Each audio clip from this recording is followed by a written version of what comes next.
We will lead, we will lead, we will lead the way. Allah willing, the day will come. We will lead, we will lead, we will lead the way. We inside us will lead the way. We will lead, we will lead, we will lead the way. Knowledge is power, values are light. We will lead, we will lead, we will lead the way. Allah willing, the day will come. We will lead, we will lead, we will lead the way. We inside us will lead the way. We will lead, we will lead, we will lead the way.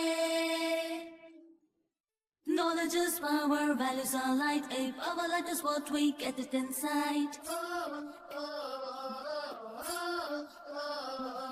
Knowledge is power, values are light. A power light is what we get it inside. Learning is life, learning for us is fun. Learning is worship, we learn for a mission. We will lead, we will lead, we will lead the way. We inside us will lead the way. We will lead, we will lead, we will lead the way. We will pave the new ways, we will never sigh. We will build a new world, we will go high. We never walk away from people in need. Serving all is what teaches our creed. We will lead, we will lead, we will lead the way. We inside us will lead the way. We will lead, we will lead, we will lead the way. Holding Quran in our right hand, having science in the other hand, passion in heart and spirit and soul, we are on the way to achieve our goal. We are on the way to achieve our goal. We will lead, we will lead, we will lead the way. Allah willing, the day will come. We will lead, we will lead, we will lead the way. We inside us will lead the way. We will lead, we will lead, we will lead the way. We will lead, we will lead, we will lead the way. Allah willing, the day will come. We will lead, we will lead, we will lead the way. We inside us will lead the way. We will lead, we will lead, we will lead the way. Knowledge is power, values are light. A power light is what we get it inside. Knowledge is power, values are light. A power light is what we get it inside. Learning is life, learning for us is fun. Learning is worship, we learn for a mission. We will lead, we will lead, we will lead the way. We inside us will lead the way. We will lead, we will lead, we will lead the way. We will pave the new ways, we will never sigh. We will build a new world, we will go high. We never walk away from people in need. Serving all is Real talk, chaos to connection. Ladies and gentlemen, our honorable dignitaries, Mr. Ahmad, Fakhri, Hamza, Ms. Jamilah Samian, our respected principals, Ms. Ruhi Tabassum, Ms. Maria Qureshi, Ms. Asma Durdana, our vice principal, our dedicated vice principals, Mr. Abdul Wadud, Ms. Naila Parveen, and special guest Ms. Samia. I would like to extend a warm welcome to all of you. We appreciate your presence and look forward for your active participation in this event. I request the audience to be seated comfortably. Our volunteers are all available at all times for your assistance. Prayer hall and washrooms are available on 3rd floor. Please make sure to put your mobile phones on vibration mode for the inconvenience, to avoid any inconvenience. Let's begin this session with the verses of Quran, recitation by Mr. Majid.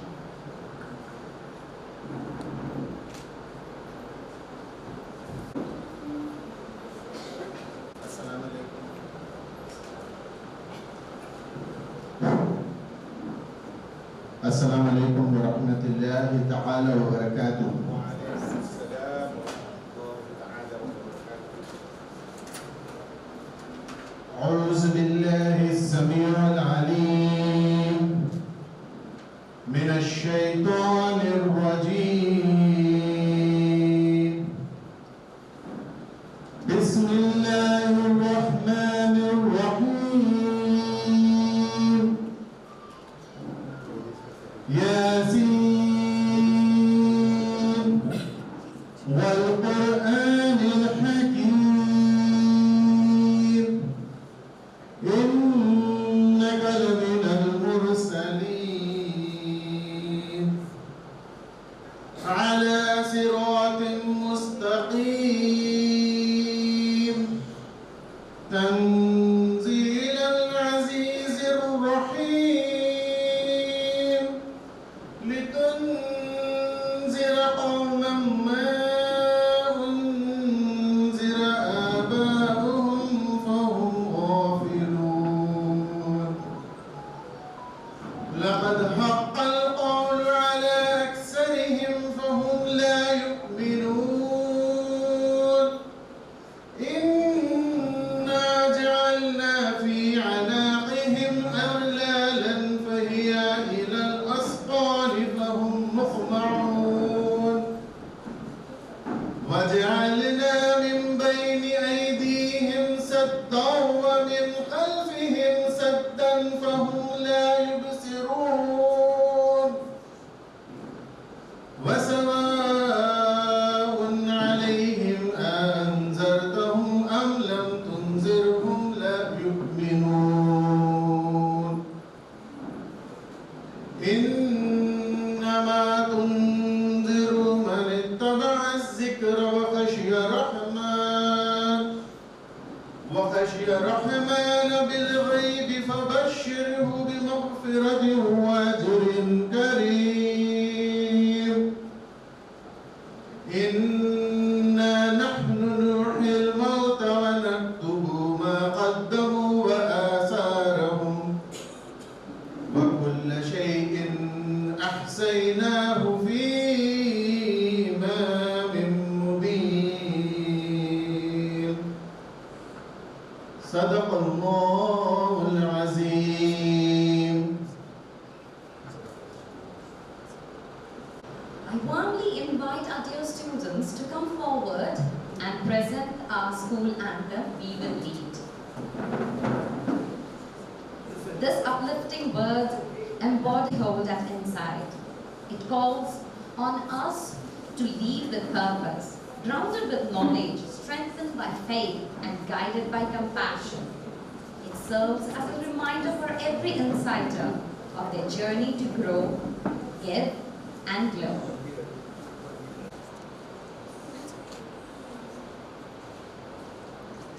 We will lead, we will lead, we will lead the way. Allah willing the day will come. We will lead, we will lead, we will lead the way. The insiders will lead the way. We will lead, we will lead, we will lead the way. Knowledge is power, values are light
Humor.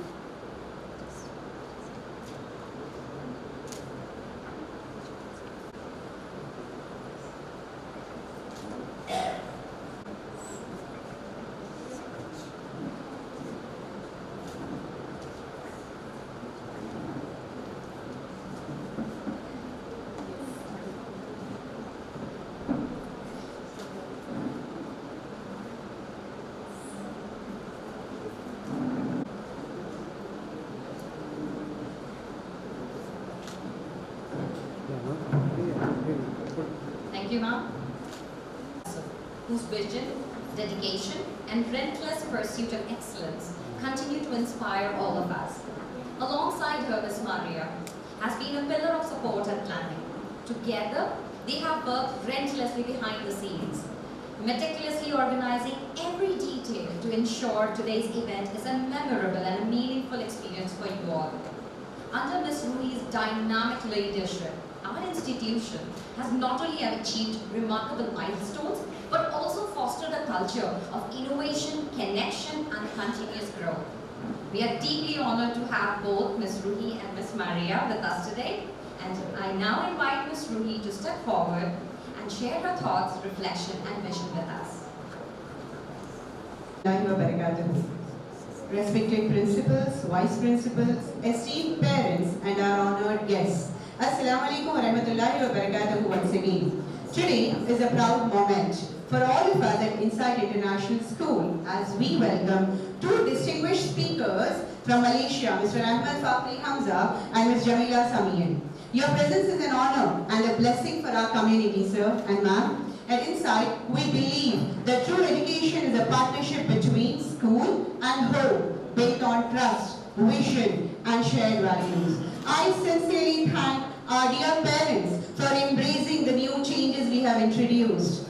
Changes made thoughtfully and with purpose, always keeping the best interest of our children at heart. Your trust and support truly empower us, and thank you for that. The mind is not a vessel to be filled, but a fire to be kindled. May today's session ignite in us a passion for raising future leaders with purpose, strength, and heart. Thank you. Jazakallah khair.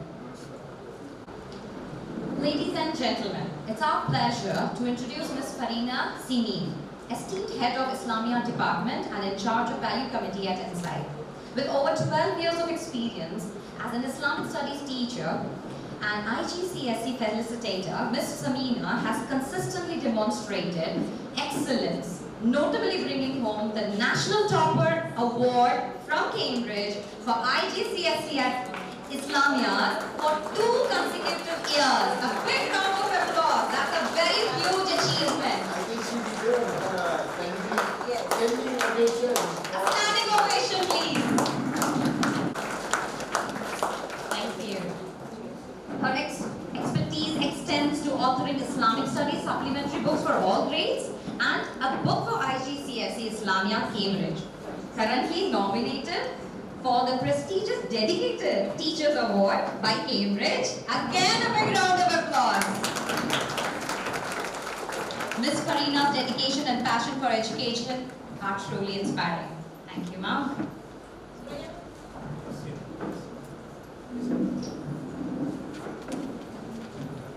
Thank you and Jazakallah Sadia.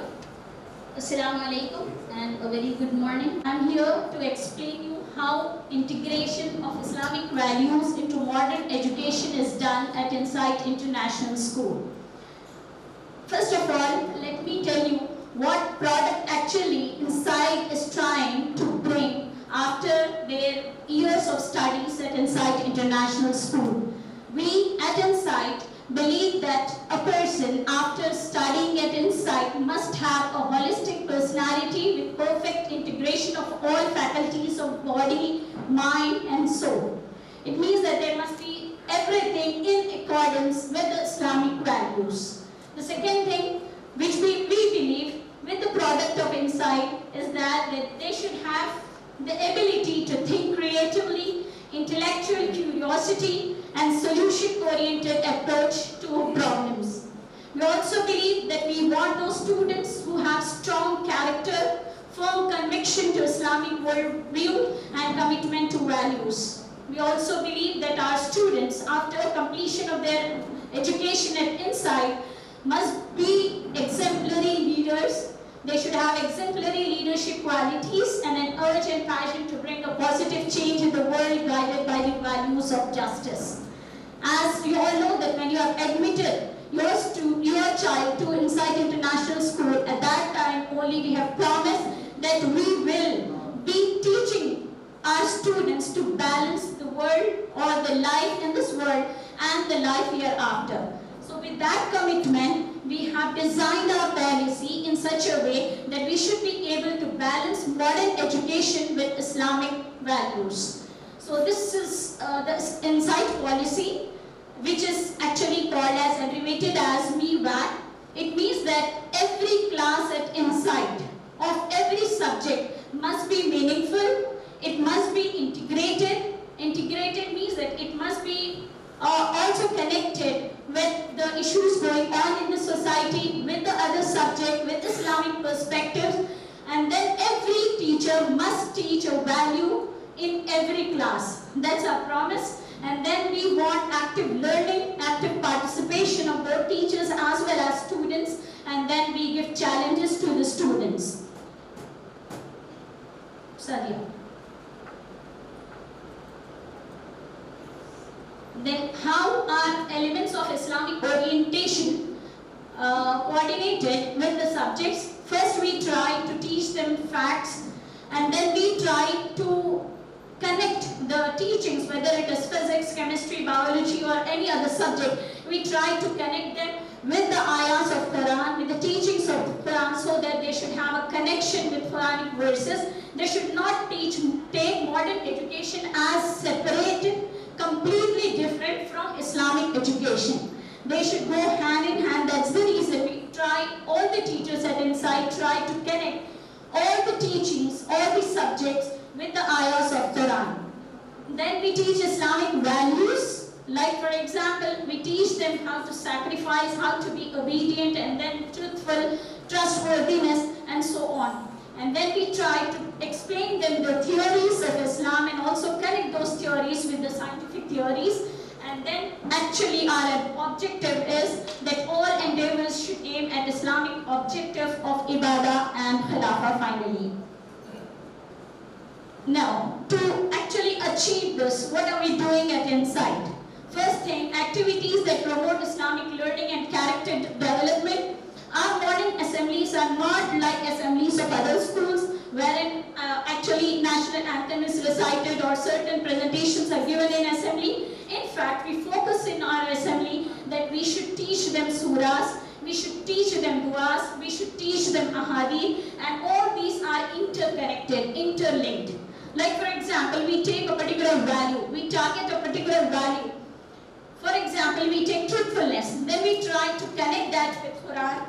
We take that surah in which that particular value is mentioned, then we take a hadith which is linked to truthfulness, and then we teach them dua which is also connected to truthfulness. And finally, we try to present concepts in assembly. Those concepts will be further highlighting that particular value to make it more practical for the students.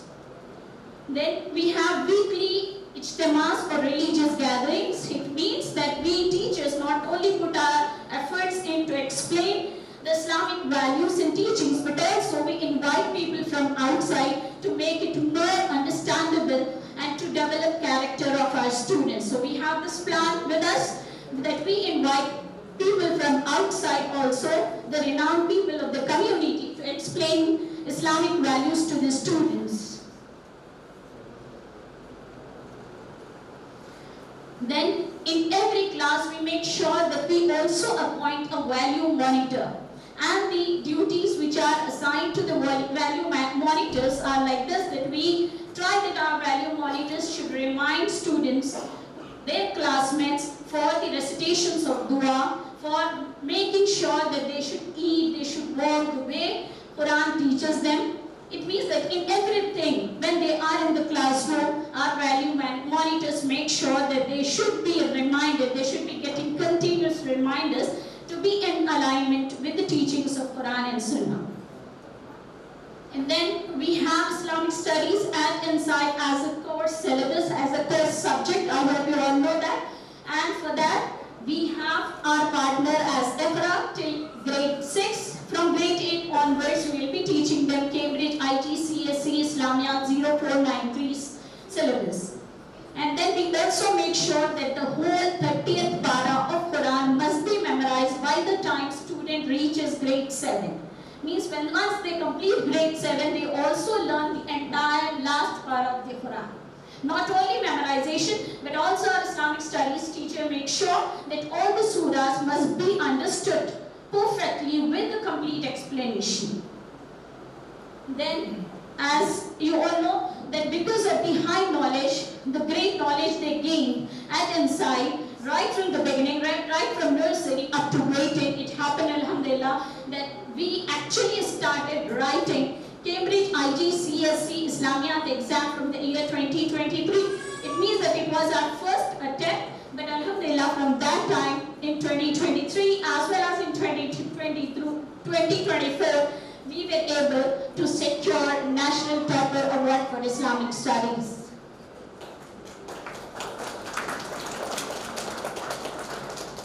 Now, it is not only the role which is played by the teachers of Islamic studies, but also we make sure that we train our other subject teachers in such a way that they should gain perfect Islamic knowledge in accordance with the policy of our school, so that they should be able to incorporate Islamic values in their day-to-day teachings. That's the reason we have designed a syllabus for the teachers also. We make sure that they should read those books which are provided by school, so that they should increase their knowledge, and in accordance to that they should be able to increase the knowledge of the students. And for that, we make sure that we conduct assessment also for the teachers, and we give prizes also to the students because of their increased knowledge of Islam. So this is how actually we are working together in order to make sure that Islamic education must go hand in hand with the modern education. Hope you have understood. Jazakallahu khaira. Assalamu alaikum wa rahmatullahi wa barakatuh. The easiest thing in the world to do, to have an opinion about, but the hardest thing in the world to do, in the words of Matt Wellish. Definitely we as all parents agree to it, right? Train your children according to the ways of the time, for they live in their time, not in yours. Golden words of Hazrat Ali radiallahu anhu. These quotes highlight the importance of guiding and nurturing the younger generation, while acknowledging the changing times and need for adaptability. Dear parents, it's my pleasure to introduce our esteemed speakers and the dynamic duo of Mr. Ahmad Fakhri Hamza and Ms. Jamilah Samian from Malaysia. As a husband and wife team, they bring a wealth of knowledge and experience in their respective fields. Mr. Ahmad Fakhri is a certified professional trainer specialized in diversity and inclusiveness program, covering topics such as parenting, youth leadership, and work-life balance. With over 30 years of experience in human resources and engineering, he has addressed diverse audience across various organizations, including Bursa Malaysia, Shell, and University Tunku Abdul Rahman. Mr. Ahmad has also been featured on several TV and radio shows. He holds multiple certifications, including Advanced Coach and Mentor, and Map Shell Guide for Behavior Profiling. Mr. Ahmad is the co-author of several books, including The Diamond in Your Speech and The Leadership in Parenting, and many more. Now welcoming the most graceful lady, Ms. Jamilah Samian is a renowned author, certified professional trainer, certified advanced coach and mentor, with a remarkable career spanning over multiple fields. Ms. Jamilah has established herself as a leading expert in parenting, leadership, and personal growth. With a strong educational foundation and experience in multinational organizations, journalism, and entrepreneurship, Ms. Jamilah has authored several best-selling books worldwide, including Raise Me Right, Cool Mom and Super Dad, and others, which have made a significant impact on parents and educators like us. Recognized for her contribution, she was named as one of the 8 inspiring women of Malaysia and received an Advanced Communicator Gold Award from Toastmaster International. I think she deserves a huge round of applause. Let's welcome Mr. Ahmad and Ms. Jamilah with a warm applause. Once again, please, audience. Thank you. الحمد لله رب العالمين والصلاة والسلام على أشرف الأنبياء والمرسلين وعلى آله وصحبه أجمعين. رب اشرح لي صدري ويسر لي أمري واحلل عقدة من لساني يفقه قولي. أما بعد، السلام عليكم ورحمة الله وبركاته. Good morning. Good morning. कैसा है? अच्छा है, बहुत अच्छा है. So to the esteemed the MC for today, and to also the learned and esteemed directors and principal, I am very delighted and honored to be here, especially having the presence of the parents, mothers and fathers who would be spending their holiday today because you are starting your whole summer program, but you have decided to be together as part of our sharing, inshallah.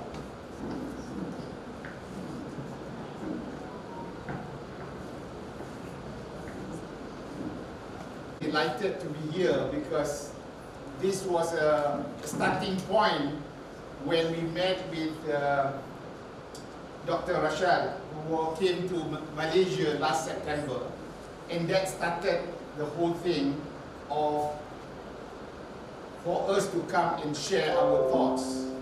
We just arrived from Doha for a parenting and youth leadership program, but it will be a series of programs that we have done ever since we started this parenting course since more than 15 years. We were in America, we were in UK, we were in Japan, we were in Australia, Middle East, and many parts of the world, trying to understand how parents are the one who really has a great influence to raising their children. So let me now start off by asking you to discuss in your group what is the purpose of raising these children. What is the purpose of raising these children? 2 minutes from now, you discuss and I'll just get answers from the group. Is that okay? Is that okay? Acha hai? Okay, let's start now, 2 minutes from now. They are supposed to be the Awamun, the protector. So, first, I ask for volunteers in which table. What do you think the purpose and reason why we raise these children? Tell me now. Yes. Okay, give me the mic. Yeah, give me the mic. In this discussion, we have jotted down about 4 points which you have asked us to discuss. One only. Alright, okay. I count for all 4. Oh, this is all. I don't know. Get up already. Okay, the Father's Mafia is now on show. Starting this on an Islamic note, the first point was to have successful in Akhirah. Successful To be successful in Akhirah. Alright, okay. This was jotted out in one of the payments. The other thing was to inculcate good habits, resulting them in having a very valuable contribution towards society. Third is apparently on one of the parents did mention about since child are the mirror images of parents, so they would want their child to be more successful, and they generally behave in the same way which parents tend to behave amongst themselves. The fourth point is something which I have contributed, that's towards protecting the innocence of this child, because I think that's pretty much something. Good habits. So habits, the brain cannot think too many words. Success akhirah, good habits. Protect the innocence of the child. Sorry? Protecting innocence of the Or child. protecting the innocence of the child, or is it other people or the child itself? Child itself. Okay. Innocence of the child. Innocence of the child. That's it. And one more? there's more towards mirror imaging of the parents. Mirror image the parents. So whatever the parents behave, you want to see that's how the behavior of the child. Or should they be better than the parents? Yeah, they should be better parents than the parents then. Because the standard benchmark is the Prophet Muhammad sallallahu alaihi wasallam. So the first point I just wanted to add a little bit, in order for success of akhirah, the bridge is the dunya. You can't go to akhirah without crossing the bridge. And the bridge also, they need to be successful. So all these things what the fathers are saying, all this formula for the kids, they have to take the responsibility. Go.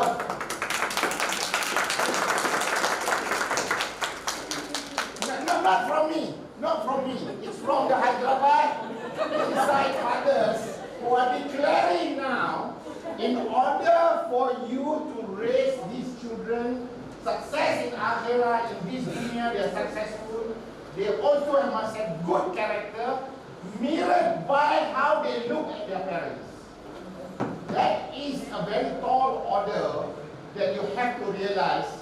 On day one, you change your status to become a father or a mother. Are we have enough for the father now?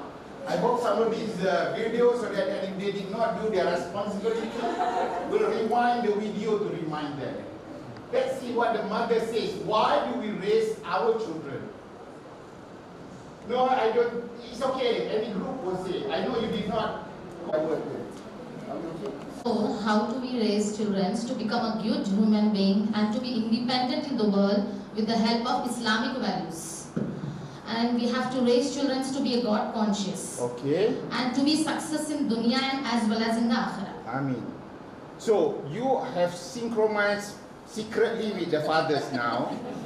That you want, yeah, I know, but that shows how great minds think alike, you know. So I have to salute the mothers that you are thinking like the fathers, although the oral order is not the same. Now, so 3 points, right? So the last one was success, which is what the fathers are saying. Success in dunya as well as Dunya akhirah, well done you. And then, what's the other two? to be a God conscious. God taqwa. They have to be taqwa at all the time. What is halal and what is haram? They know the framework of Islam and know the boundary and not to cross the boundary from a halal and haram perspective. Okay. And to be independent in the world with the help of Islamic values. To be independent in this world is a very, very powerful message. Because are we really training our children or helping them to grow independently? Or are we holding them too much, protecting them too much that they cannot be independent? That is something that we want to consider and discuss. Yeah, I know. I'm not ignoring the others, but I'm just waiting for some very brave. Yes, sister in the back. Why not? Having children is one of the best gifts from Allah subhanahu wa ta'ala. Ameen. So the gift given from Allah subhanahu wa ta'ala is so precious. So by knowing that God has given you something very precious, so you have to raise them in the manner that they should know each and every, thing that Quran has written in.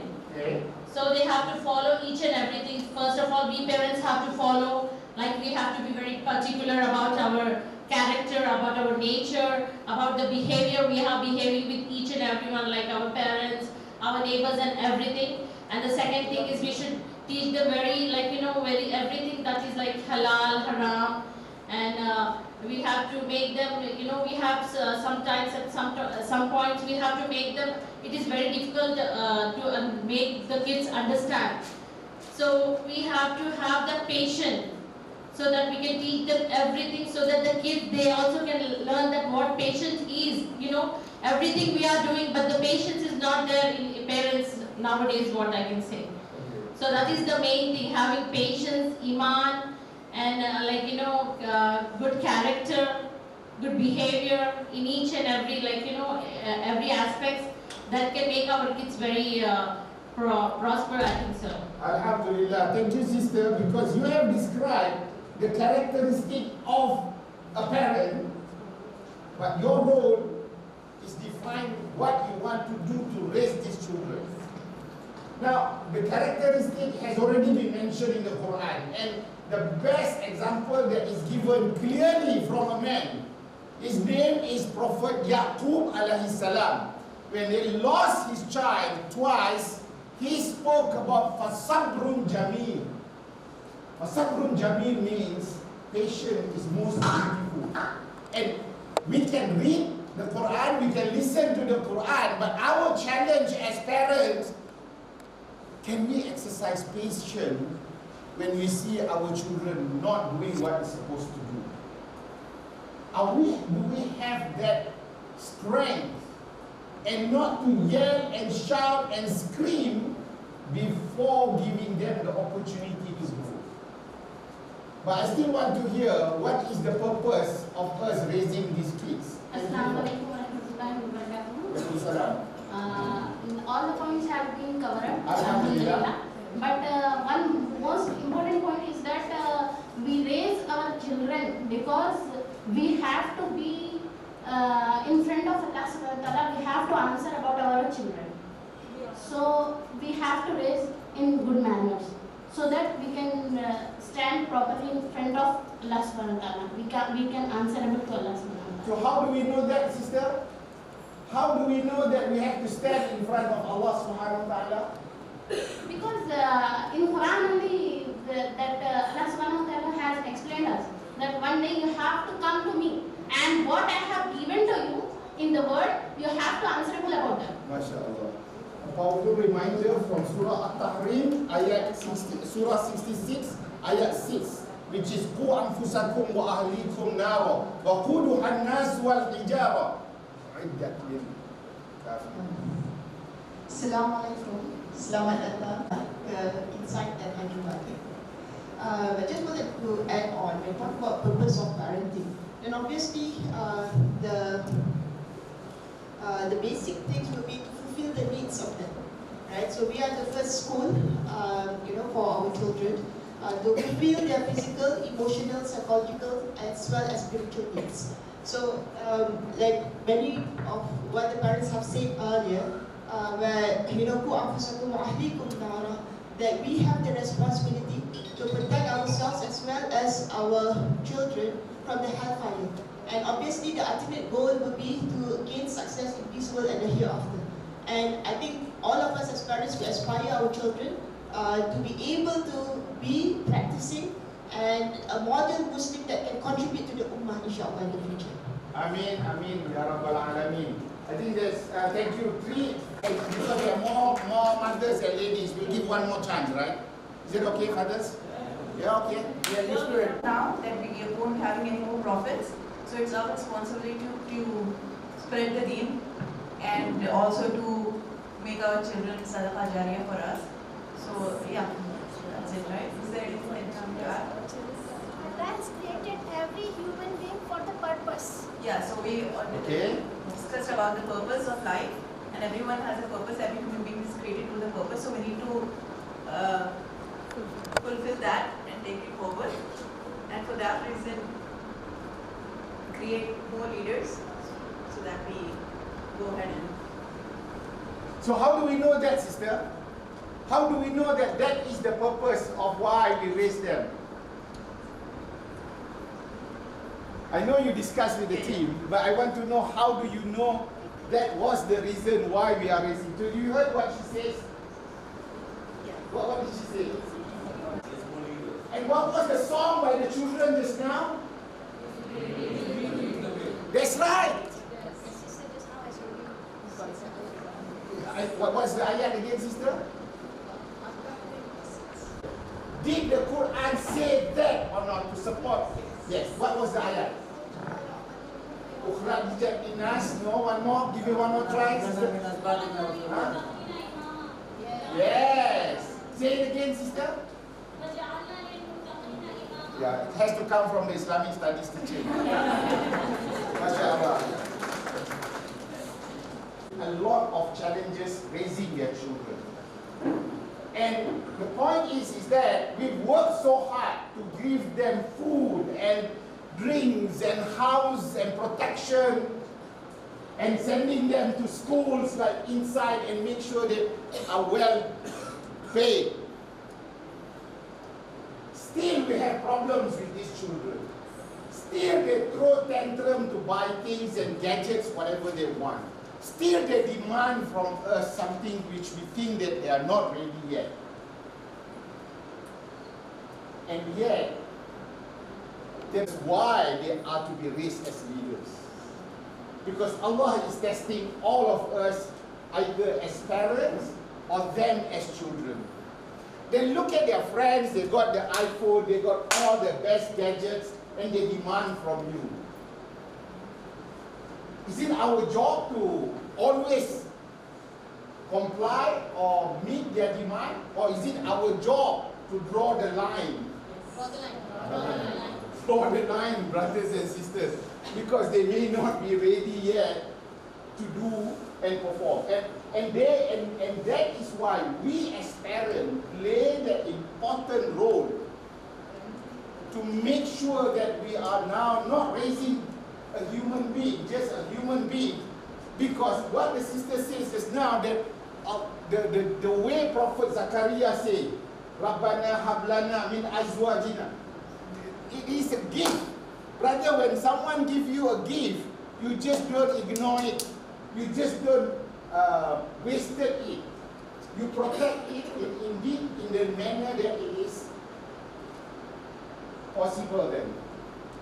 Is it okay, brother? Do not see the higher purpose of why Allah made us become parents to raise these children, then we will always struggle ourselves.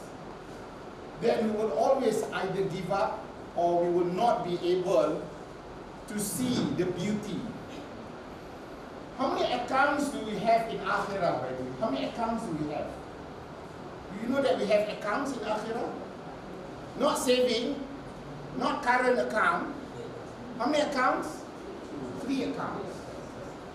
First account is you can handle it, which is your jariyah. Second account is you can handle it, which is what you infaq fi sabilillah from what you have earned. But the third account is the linking.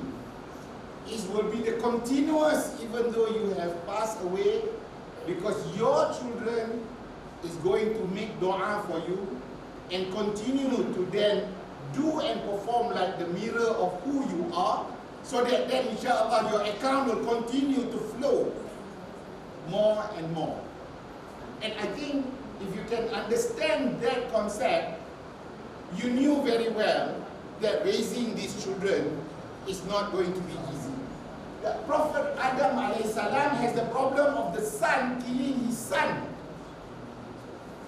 Prophet Yaqub alayhi salam has a challenge of the children plotting to kill the youngest brother. Any of your child is plotting to kill any of the youngest child now? Yeah. And Prophet Nuh alayhi salam, mashallah, Prophet Nuh alayhi salam, subhanallah, 4 child. In the Quran, talks about how he was making da'wah. Talks about Allah commanded him to build the sheep. Talks about how to gather the animal. No dialogue between the child about helping him, right? But when the incident in the surah that talks about the flood is getting higher and higher, and Prophet Nuh alayhi salam was talking directly to the son. Ya bunayya, irkam ma'ana, come and join me in this boat, in this ark. What was the response? No, I will climb up higher to the mountain, ala jabalin, to save myself. Knowing that, Prophet Nuh alayhi salam, you will not be able to save yourself now. In you and your child, when you ask your child, come and join me, and he said, no thank you, Dad, I'm fine, I'm okay. I rather be with my gadgets and with my world. Who cares about you? What did you feel? How would you feel? But what I wanted you to learn is not the consequence of that effect, but what I want you to learn is the spirit of Prophet Nuh alayhi salam. Even at the last moment of this very difficult situation, Prophet Nuh has one particular characteristic. He did not give up. He did not let go. He still hoped that his son will join him. And I think that is the question that we ask ourselves: how easily do we give up with our children? Because Allah is testing them as much as they are testing us then. So, when you think about how the characteristics of the Prophet have demonstrated the feeling of resilience, parentage, but the interesting about this boy, he ran away from home when he was 14 years old. For some reason, he wanted to prove himself. For some reason, he felt that he wanted to find his way. Like these kids did me the way. So they want to take that road. But Alhamdulillah, 3 days later, he came back and he realized he returned back home. But one of the things about this boy, when he talking to my son, 3 days later, he came back home, and Alhamdulillah, so far he has done well, and he's now becoming the designer for Islamic board game. So last month during Ramadan, he launched the first Islamic board game called Usalli, in the spirit of wanting to address the issues that we met with all parents around the world, when children just enjoy their gadget but not enjoy talking to one another. Even in the Eid holiday, everybody gathered, the men and the women will gather, the children will all with their handphones, not talking to their cousins. So he created this game, and we brought it so that you can have a look. And if you want, then you can just get for your family there. The third is the only girl. She's a medical doctor now, married to a medical doctor in Malaysia. And the challenge of this girl is she said to us, I'm not sure what I want to be before her O-level. Should I be an artist to draw, or should I be helping people? What would be your response? Artist or doctor? Sorry? Doctor? Are you sure? You're not sure? No, the reason I said this, you and I as parents, of course we want the best for our children. I once want to become a doctor before I became an engineer. But my whole point now is, the one that is going to study and struggle for 6 years, and then houseman for 2 years, and then pursue for another, now she's going to pursue her master's and PhD. You're talking for a marathon in studying. I might be burned out before even I graduated if I were to be taking that course. So the point now is a decision will be made, but it is more upon her, because we as parents will guide the best. We will then give her to talk to the doctors or to the relevant parties, including what are some of the possible pros and cons, because the decision is made with open eyes. We have our fourth son. He was a software engineer from Islamic University in Malaysia. He then travels to Japan because he likes Japanese people, very courteous, very humble, as well as very time conscious. He stayed there. And you know what he wanted to be when he was in grade 10? 15 years old. He said, Dad, I want to become a kindergarten teacher. For a boy who has yet to find what exactly he wants to be, I'm sure your reaction will be very surprised. By the way, he's a assistant head prefect, and he was supposed to be the school captain. It's a very talented boy. But that's what he chose to be. I took one step back. And one of the things I decided to do very different is not to tell him that's not for you. You should take more exotic career, but rather I asked him conscious questions. So there's one technique that I did with my children, is that when I need time to speak with them, I have what I call a one-on-one date with my child, including the girl. Oh. Now, can I finish my story first? Yes. Because then it will be disruptive. Well, which child am I now? Fourth child. This is the one in Japan. This is the one that after I had a high tea with him at the mountain hilltop because he enjoys to see the sunset. He agrees that I want to take science subject. I'll do it, and then we'll take it from there. He still did his teaching profession in school, and he did still change and now become a software engineer and married to a Japanese girl, live in Osaka, who is initially non-Muslim but now a revert. So what I wanted to also explain to you, your children is all studying now. They are all about to reach out of inside school, but what is your role to guide them? Two more child. The fifth is the most challenging one. If you are a class teacher and you are told that this boy is having illness, and the mother provides a pillow behind the classroom, because if he's tired, if he's fatigued, let him rest and sleep. For 1 whole year, he will only be able to be attending school for half a year. The other half he is sick. And we have no clue why is he having this fatigueness. There's also another characteristic of this boy, because he is always in a thinking and analytical mode. When everybody is out from the car to the mall, to the shopping complex, he's still in the car. He's still thinking about some challenges and issues. Fast forward, this boy was hospitalized for some unknown reason when he fainted in school, which raised an alarm. We took the decision to pull him out from the Islamic integrated school and study at home. So he is a homeschooler. So he learned a lot from Hard Academy, from YouTube, and a few other things. But one thing, when he made a comeback at the age of 15 years old, he decided to join the debating society in the school. So he then became champion for the whole country as the #1 debater for Malaysia, beating other schools.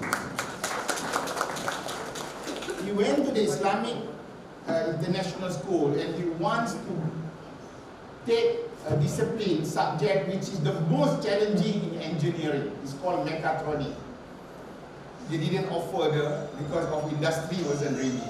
But in engineering, as long in his study, he took up also debating into the World University Championship and traveled around the world to debate with Cambridge and Oxford and Stanford and the big universities. At the end of the day, he became the top 10 best university English-speaking debater and won in Hanoi the #1 best debater for the whole of Asia in 2018.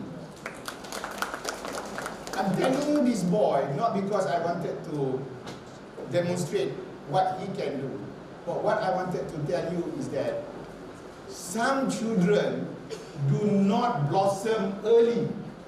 They are what we call the late bloomers. Morning glory will be glory in the morning. It's not glory at night. But some flowers will be blossom at night because they are not ready to blossom in the morning. The sun rises in New Zealand and India hasn't received the sun because it's not because that we are late. It is because that we are not ready yet.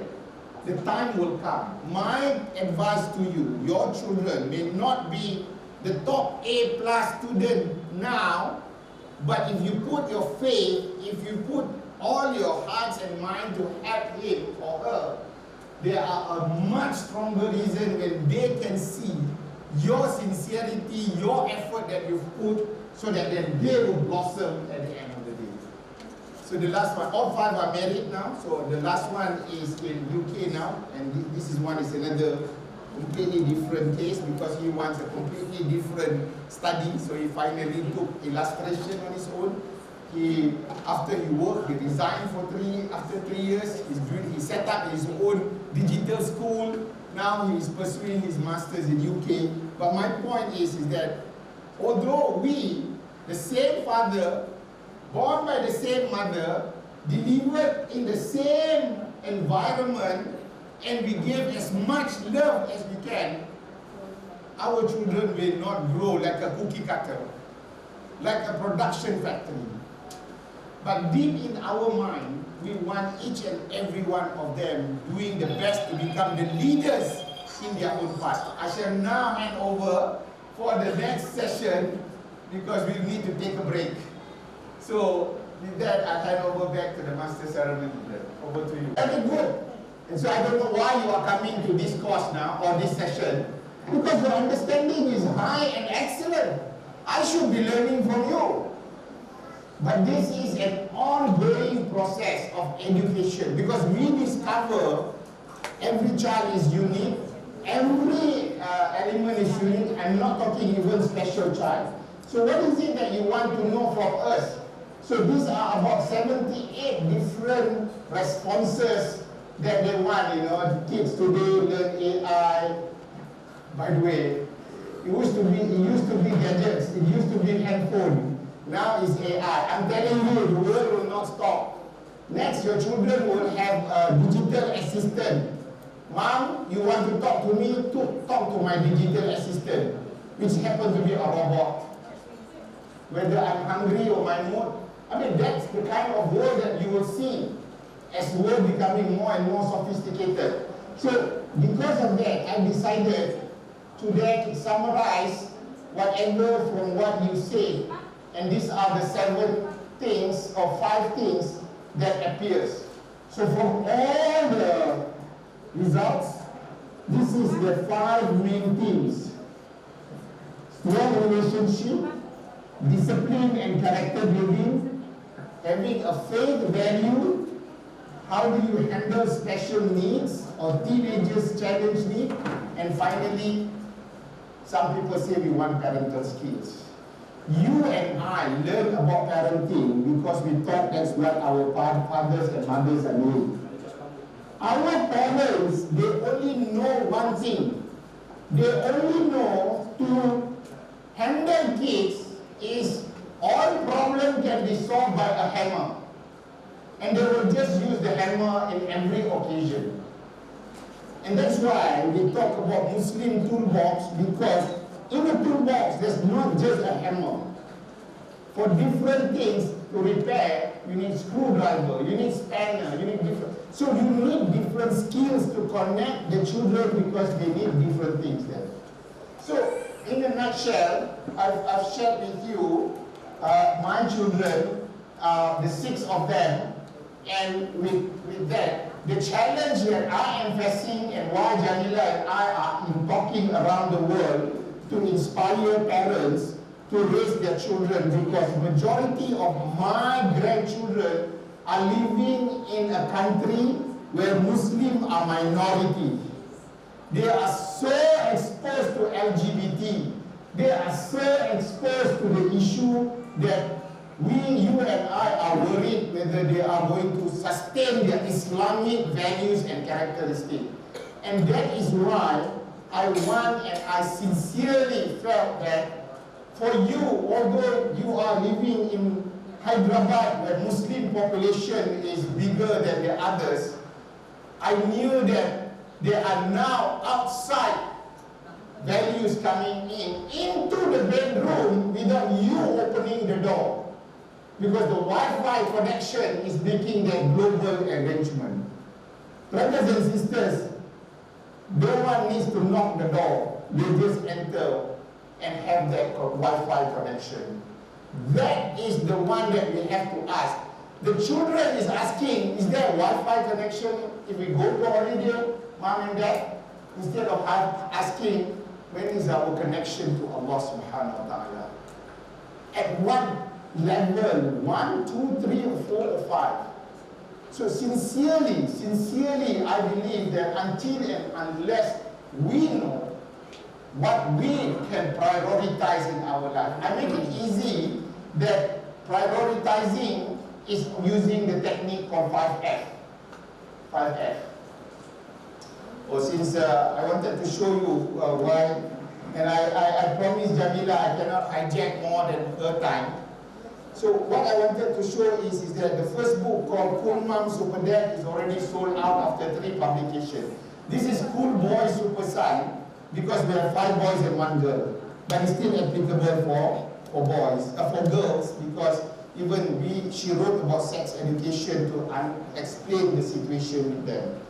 And then we knew that the internet generation, so we came up with 123 ideas how to connect kids, children with you, not with the gadgets. So there are different things and you need to understand. Unfortunately, most of it is being sold in Doha. There are limited copies, so it's first come, first serve basis. So Jamilah and I, we felt that this model of building a successful parenting come from this model. For some of you, you may think this is hierarchy, but for Maslow, but for us, this is just a simple thing that for you to inspire your future children to become the leader, you take these steps. And the foundation must be from a strong marriage, brothers and sisters. There is no if and buts. At the moment, we are here for what? 1 hour, 2 hours, almost 2 hours. There is already 2 divorces in Malaysia happening now. And around the world, I can bet you, we were in Turkey, we were in Middle East, the rate of divorce is faster than the rate people getting married. How could the children have a leadership mindset? So, I wouldn't bore you with the other element, but suffice to say, our job as parents is so important.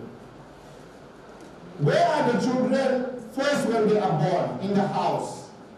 The father will say, this is the house, but actually you as parents will make a home for them. Because for them, the first teacher, this is their first madrasah, which is the house, and therefore their first teacher or murabbi is the parents. And just because after 6 or 7 years you decide to send to inside school and say, this is my child, make them become Imam Ghazali and Einstein. No, brother, sisters, your responsibility stays on. Just because you outsource or contract out to inside school, that doesn't take away your responsibility. Because the Indian, like Prophet Noah, they are still accountable. There is a third environment that our children has to go. Where? The community. This is also another challenge. And like my son will be saved by 2 strangers, your children will be exposed to people in the community. And that is why I strongly felt that until and unless the marriage is strengthened and solidified, it is difficult to raise children. So the leadership in parenting is what I've just said earlier just now. Because you can't be raising these children leading the way if you do not start and show yourself as leaders. I was asked a question in Japan. One mother in Japan said to me, "Brother Ahmad, I don't see my son as a leader." Quiet, timid, and that sort of things. I said, leaders do not just think about the Prime Minister or the MD of a company or a CEO. A leader not only can be in a group, not only can be a leader in a specialized area, but a leader in the characteristic. So if the word truthful, Sister Famina, right? The Islamic studies in school wants to talk about truthful for one ayat, for one hadith, and for one dua. I'm asking the parents inside here, are you not having that character in the school also in your house? If you believe that the school is doing the right thing, you must go hand in hand because it takes two to tango. I cannot ask for more because when I'm in the integrated Islamic school for my children, we see the same mentality of parents. Because some children are facing different environment in school, but not the seamless environment at home. If any of you will take away from the presentation of the Islamic teacher just now, what can I inculcate? Here we talk about how can you inculcate in your dinner table. There was a family, every dinner time, that's where the highlight, and the father is there, the mother is there, the children are there. Then they ask, what's your highlight of today? What's the 8 line that you face? And then the father would say, maybe let's talk about truth. And maybe the story of not telling lies. Another one is we have a session called Maghrib Pause. Between Maghrib and Isha, if I don't go to the masjid because I want to spend time with the children, including the girls, then we will be having some short tazkirah. Lastly is the leadership. This is the latest book of Jamilah. We decided to research around the world. 12 countries were selected, Japan, Australia, but we didn't know India at that time. So I told Jamilah maybe book number 2, we can include how parents in India are raising their children. But what I'm trying to say is that short and long, this aspect of becoming good parents, exemplary fathers and mothers, showing the right mirror, just doesn't stop just because you have delegated that to the teachers inside school. You remain the prime responsibility, just like Luqmanul Hakim take that responsibility. Subhanallah. Beyond this, your children, when they grow up, they have their own children, and then you take up as the grandparents. You will take the role again, and it is a continuous effort. And with that, let me pass on to Sister Jamilah now. I've taken 5 minutes of the injury time from her, so for her to continue.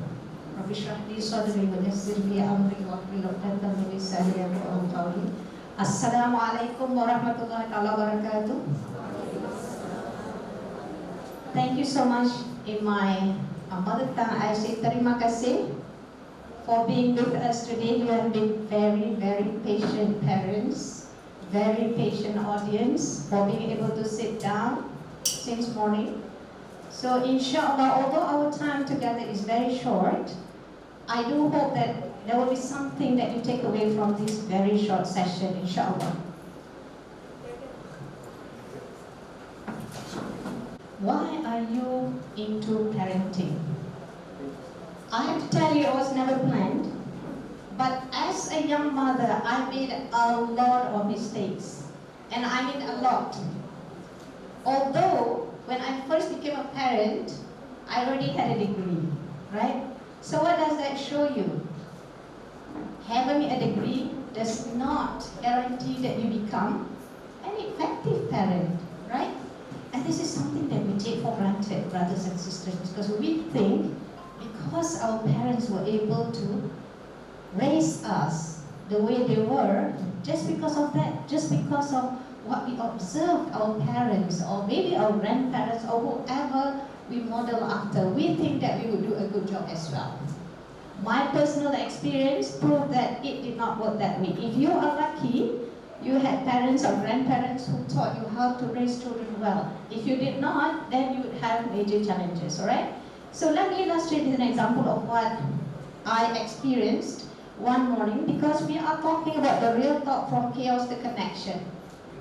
How to connect with our children, how to make them proud of us as children, how to make them choose us as their role model. So when my eldest child was already a teenager, I had these not so pleasant thoughts. I knew that he was distancing away from me. We did not have a warm relationship. It's not like we were having arguments, but you know your children, right? Whether they are actually warm with you, whether you feel like there is something that not that right. So I began to study a little bit about parenting. And of course, the more you read, sometimes the more confused you become, instead of knowing what to do. So anyway, I decided to try something. And one day I came to the kitchen and I saw that somebody had washed the dishes. And I knew who did that, because my other son loved to wash dishes. So I called him down. Along, along. Along means the others. In my mother tongue, it means the others.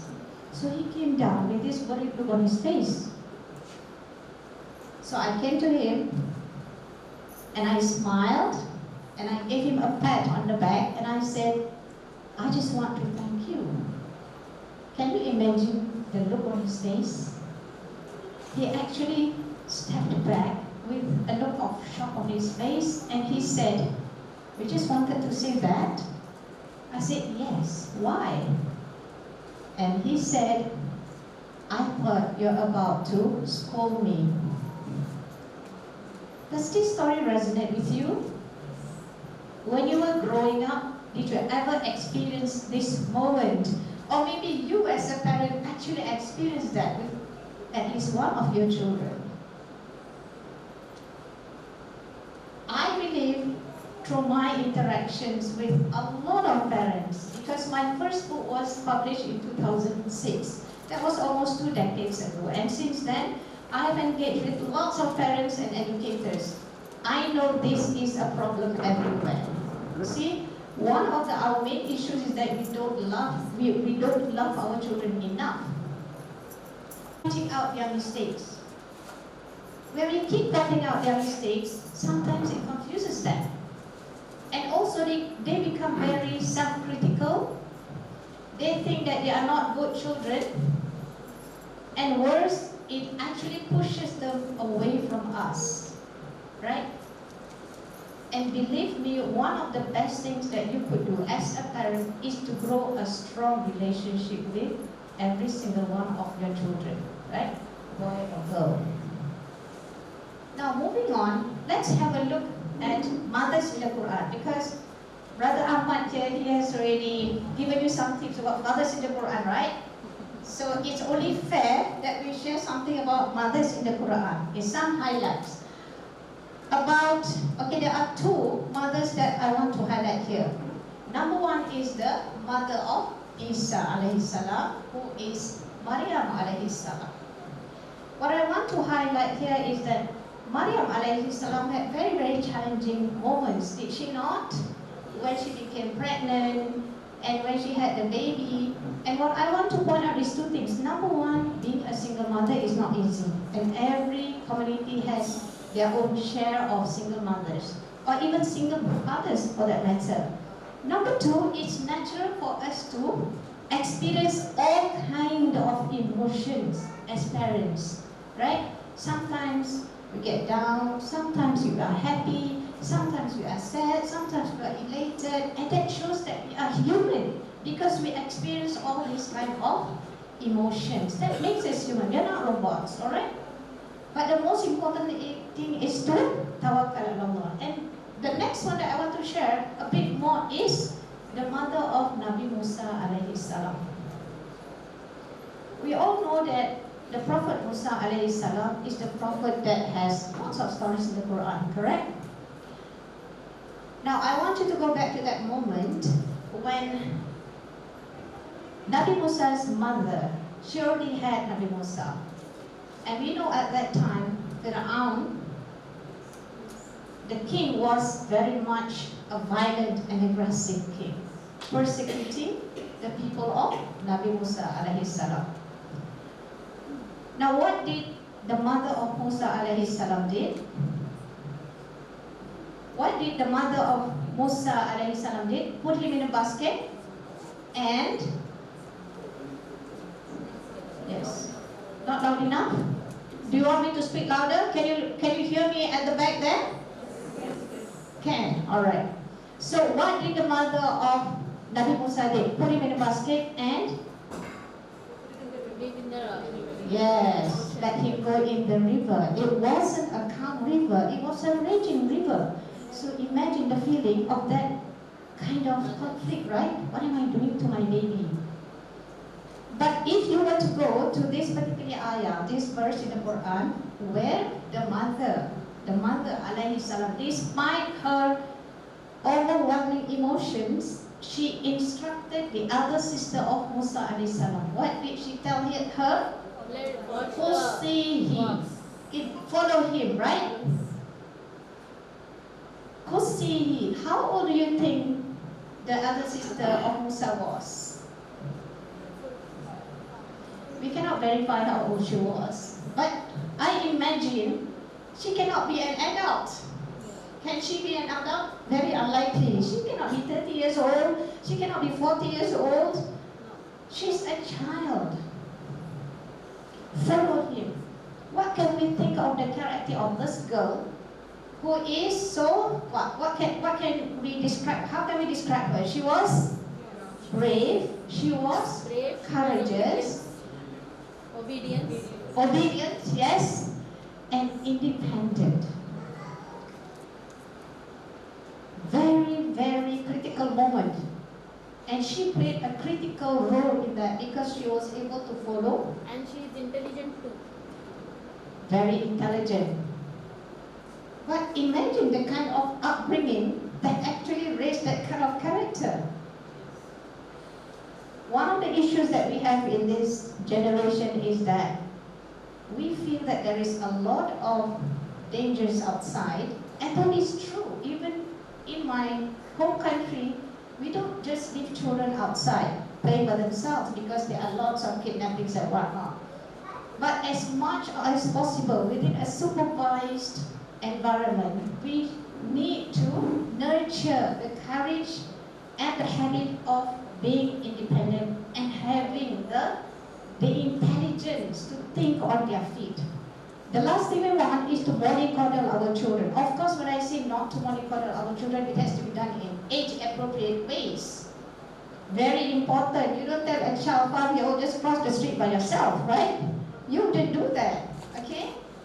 So it's very, very age-appropriate. But what the point of me telling you this story, sharing with you this story, is that we need to have a long-term goal because one day we are not going to be around. We are not going to be around to hold them all the time. And every child is different. So if you have goal, that particular goal, encourage your child to become increasingly independent, having the courage to speak up. Not only the sister, not only she went out by herself, she actually had the courage to speak up. And that's a lot for a child, given the environment at that time. And coming back today, I also was guilty of this also, right? When I knew I didn't really know parenting well, and today I'm still learning. Moments like, for example, we bring a child to the doctor because the child is not well. Who tells the doctor that the child is not well? Who? The parent. And sometimes, even though the child is already 14 years old, it's still the mother or the father telling the doctor what is wrong with the child. Right? It's so important. Even a 3-year-old child, 4-year-old child, 5-year-old child, you can actually teach them. For example, the child is not well. You know, you can prime. Yeah, you can prime their thinking. We are going to the hospital now. We are going to see the doctor. Of course, me, mom, mommy can tell the doctor what's wrong with you. But it would be better if you tell the doctor what is the matter with you, right? Another scenario at home. We do public speaking for children and corporate organizations as well. We often get this question, how do we raise children who are confident? I already gave you one tip. The other tip is, when you have dinner at home together, how many of you actually have dinner together at home as a family? Not bad actually. Now the next question is a bit more trying. How many of you actually have real conversations during dinner time? Now there are less, right? So brothers and sisters, it's the little things that you do every day to raise the confidence of your child, the character, right?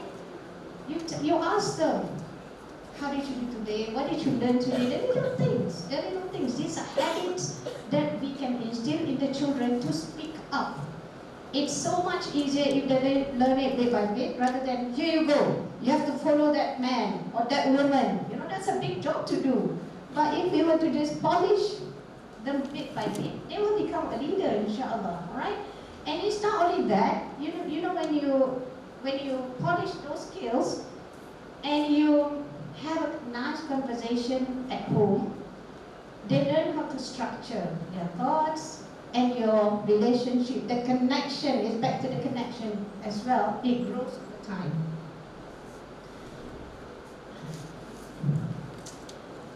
When we look at how to raise children, who is our best example? It has got to be the Prophet Muhammad sallallahu alaihi wasallam, because he's the best leader, he's the best father, he's the best husband, he's the best uncle, sahabah, everyone, whatever. And it's proven by what Allah says in the Quran. Bismillahirrahmanirrahim. Wa innaka la'ala khuluqin azim. And indeed, you, Muhammad, is of exalted character. Exalted means excellent, outstanding, and is the best that we need to follow. And here's the thing, sometimes when we think about the best character, we think about, oh, when he goes to war, when the Prophet did this, did that. Has it ever occurred to us that he is also the best to his family at home? He said so himself, right? If you were to just pause and look at the kind of relationships that he had with his wives, with his children. You know, Anas bin Malik is a Sahabah, right? Is he a biological son? No. But why is he so loyal to the Prophet? Think about that. His kindness. Kindness, and how, you know, the Prophet is a master in terms of building human relationships. A master, nobody is better than him. Nobody ever. So even when it comes to parenting, and Allahi brothers and sisters, I learned this much later, right? This is why when we are not clear about how to raise a Muslim family, we learn about this, about that, about this, about that, and it's a long, long journey. But hopefully this, today this session will enlighten you, and perhaps some of you already know about this, but it's a good reminder, right? So I'm going to share with you what he did, Nabi sallallahu alaihi wasallam. From Aisha radiallahu anha, Rasulullah sallallahu alaihi wasallam said, the best of you are the best towards their family, and I'm the best towards my family. What did he actually do to deserve that? to deserve that recognition. So let me tell you a few stories. One day, Rasul Sallallahu Alaihi Wasallam went to pay a visited his grandchildren, Hassan and Hussein. And they were riding his back. Have you heard of this? How many of you actually heard of this? Alhamdulillah. So you are not as ignorant as I was once upon a time, right? And what did the Prophet did? He said, as the boys were, as his grandsons were riding on him, he said, you are the best riders. And the best camel is yours. Who is the camel? I say is, so that we feel like the Prophet is amongst us. Although this has happened so many years ago, centuries ago, we always want to feel that the Prophet is with us, inshallah. Alright? So again, who is the best camel? Camel. Can you imagine that? The Prophet actually used that metaphor, analogy. Do we actually spend time with our children in that way? Playful, like what the Prophet did? Or are we always busy with our gadgets? And I know this is also an issue because of the new lifestyle where the bosses, supervisors, they are always checking us. You know, we have to be working like 24/7. But really, to be honest, children, they grow so fast. And once the time is gone, you're not going to get it, right? So the growing up years, don't miss it.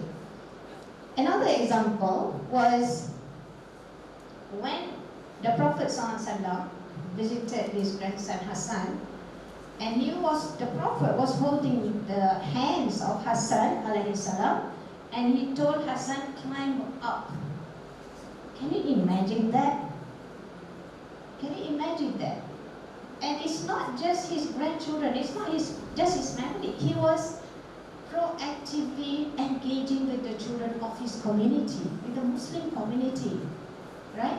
So one day the Prophet went outside and there were 3 boys, Abdullah, Ubaidullah, and Quthair, sons of Al-Abbas, who was spending time with them. So he asked the boys to stand quite a distance from him, and the Prophet ﷺ said, run to me and I will give you such and such. So the boys ran towards him, and when they reached the Prophet hugged them and kissed them.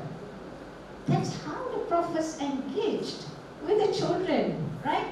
It's not like, listen to me. No, of course I'm not exaggerating, of course you don't do that, but in some homes I know that it happens, alright? That doesn't mean, however, that you have to be all sweet and gentle to your children. Yes, sometimes you need to raise your voice, right? But let not that be the norm rather than the exception. Alright, sometimes you need to. And we are none of us perfect parents. Of course, we lose our temper and whatnot, alright? But as much as possible, we try to stick to the Prophet's way of raising children. Gentle, but firm when you have to. Oh yes, there's one, that's not that our pre-survey was a comment from a parent mentioning about sibling rivalry. This is a very, very important topic in parenting. We would not be sharing with you because it needs a few hours at least. But I just want to share with you a story about what the Prophet did, which actually relates to sibling rivalry and sibling harmony. So once upon a time, the Prophet ﷺ paid his grandchildren a visit. And the elder, Hassan, right? Hassan alayhi salam came and asked for some water. So the Prophet went away and got that water for him. And when he came, Hussein, the younger boy, asked for that water. And the Prophet, okay, can you guess what the Prophet said? And did he give the water to Hussein? Did he give the water to Hussein, the younger boy? No. So when he refused to give the water to Hussein, Fatima, who was there, said, Hassan is your favorite. Because you didn't want to give the water that, Hussein asked. But what did the Prophet say? He said, it's not because of Hussein be my favorite is because Hassan asked for it first. So do we actually practice this kind of parenting in our family? What happened in many families that I know is that, come on, you know, the smaller ones give in, even though the eldest is only 3 years old. Sometimes, you know, when you have children, 3, 4, 5, the eldest is maybe like very young child himself or herself who doesn't even know anything, and yet we ask and we expect the elder children to always give in to the younger child. There is a lot of wisdom if you were to look at how the Prophet ﷺ actually raised children, because sometimes when you go overboard, of course sometimes you can give in to the younger child, but when you make that a habit, instead of trying to push the elder children into being responsible, being accountable, we are actually feeding sibling rivalry, right? You're not being fair. You're not being fair to the children. What does this mean? Even like household chores, let them take turns. You know, cooking dinner, even 10, 11 years old, 7 years old, whatever they can do. Do it together. It's not like, okay, the elder child is always having to do things, you know, make sure, watch the little ones, throw away the rubbish and whatever, you know, so the younger ones can always go scot-free. That's not fair. That's not fair, right? So next, as related by Anas, when it comes to bonding times, connecting, it's always back to connection. Children need structure. What I mean by that, when they don't know what to expect at home, they become very stressed actually. So there has got to be some kind of structure. What is your bonding time? For example, when they wake up in the morning, when they come back from school, right? Meal times, they have it together. If you are a working parent, it doesn't matter what happened at the office. Because when you see your child, you know, honestly, brothers and sisters, school time is very stressful for a lot of children these days. Very stressful. And some children, they either internalize that stress or they externalize it. They can, you know, their behaviors can become problematic, but some children, they don't show any symptoms, but they keep it inside, which will manifest in not so good times and in not so good ways as they grow up. But when we have structure at home, right? For example, okay, after Salat time, so we Salat together, we do that at home. We always, you know, have prayer at home together. And usually what we do at home is that at night, Maghrib, because we usually have early dinner, we will do something, input, just a very short one. I don't know whether you have heard of the Clear Quran, right? The Clear Quran series by Dr. Mustafa Khattab is very, very good because it's for children, right? So you see, having a very strong connection, having a very strong relationship is the bridge for us to connect our children to who? To Allah subhanahu wa ta'ala. So having a strong relationship is not good enough. We have to make that deliberate step to connect them to Allah, and it's through the Quran, right? So we need to go beyond just reading, reciting. Those are very good things, but more important, they have to know the meaning of the Quran itself. So how do we do that? Very short time, maybe 5 minutes, 7 minutes, we have our granddaughter who is living with us to just read one page or maybe half a page, right? From the Quran tafsir for kids, if she understands anything. It's for everybody, it's for the whole family. Just take time off. It's very short. So all these small habits you can actually incorporate in your family without having to stress everybody out. Very tiny habits. They become overly protective. But there is such a thing as the concept of tawbah, right? We teach them that as humans, despite knowing what is right and wrong, we do make mistakes. This is from Surah Hud. ayat 114. Surah 11, ayat 114. Innal hasanati yudhibna sayyiati. It means, indeed, good deeds remove those that are evil. You know, children make mistakes all the time. They will, because they are human, and so do we. And this dealing with mistakes, dealing with failure is so important. A lot of us want our children to excel in life, right? We don't want children to fail. Nobody asked to fail. But whether we like it or not, they have to learn how to deal with failure. They have to learn how to deal with failure. I don't know about the situation here, but one of the things that is very much a matter of concern with adult children, shall I stop? Okay. With adult children who are used to getting very good grades, we have that issue around the world. They cannot deal with failure. They become very, very clinically depressed, right? So dealing with failure is something that is very important. Dealing with that emotional regulation. How do you deal with something that is not working your way, right? So that is also a matter of resilience. So, you know, if they make mistakes, remember this is one of the principles. Allah wants you to always connect them to Allah subhanahu wa ta'ala, right? Always, always. It has got to be a deliberate lesson every day. So when I used to send my children to school, I used to send them to school and then bring them back. You know what I did was, before they step out of the car, we have this little ritual. So I asked them, what is the password?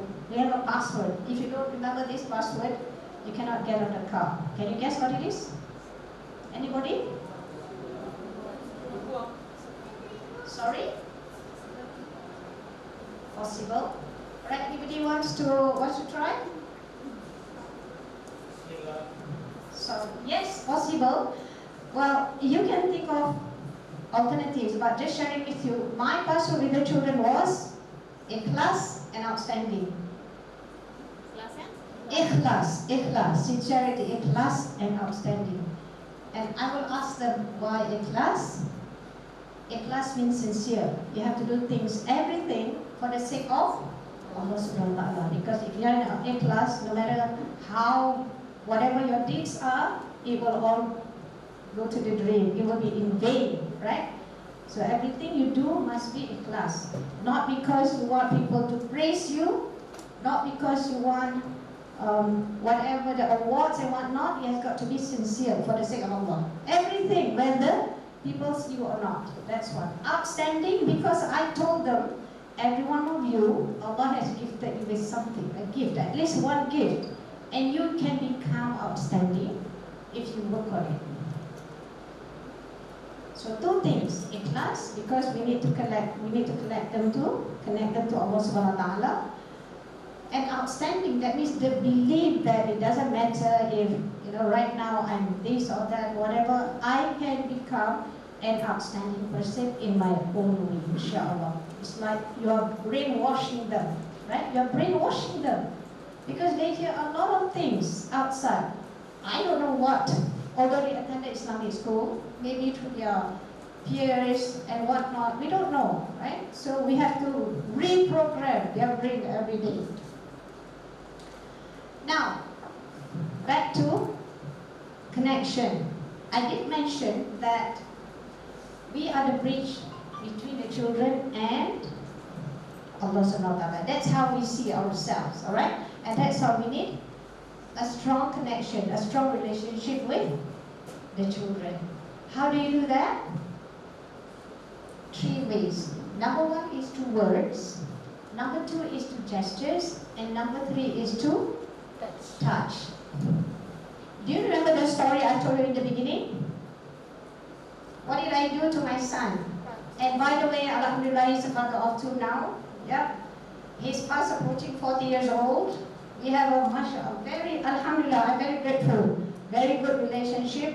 And even when we visited him, he sometimes would hold my hand And I would ask him, aren't you embarrassed holding your mom's hand? And he would say, so what, you're my mom. You know, you want that kind of very strong relationship. So gestures, words, and touch. What did I do? I said something. I acknowledged the good thing that he did. I thank him for what he did, right? And gestures, the body gestures, right? Gesture means I smile, because the touch, and then I gave him a pat on his back, right? But I'm not the best role model. You go back to all the stories, all the narrations that I shared with you about the Prophet. Every single one of them had those three. Every single one of them. And when you look at psychology, they call it positive parenting. But you know what? The Prophet has been doing that 1,400 years ago, right? So when we look at how the Prophet actually managed to win the hearts of his family members to the extent that they would do anything for him. They would do anything for him, right? See, because he was so good at building relationships with his children. That's why whenever he said something, they would follow him, right? His companions, his household. His household was the first to become his wife. He was just so good to his wife, and his wife said, there's no way you're lying, you know. His best friend, right? Who is his best friend? His best friend, Abu Bakr. There is no way this man is going to lie. It's always about character. That's the thing that we want to inculcate our children. Excellence in character first, and inshallah that will push them to be excellent in academics or whatever they are supposed to do. And maybe some of our children are not meant to excel in academics. Maybe they have other ways of excelling, right? So very important there. Gestures, words, and touch. So have those three things. You know, even when the kids come back from school, right? You could always greet them, welcome home, right?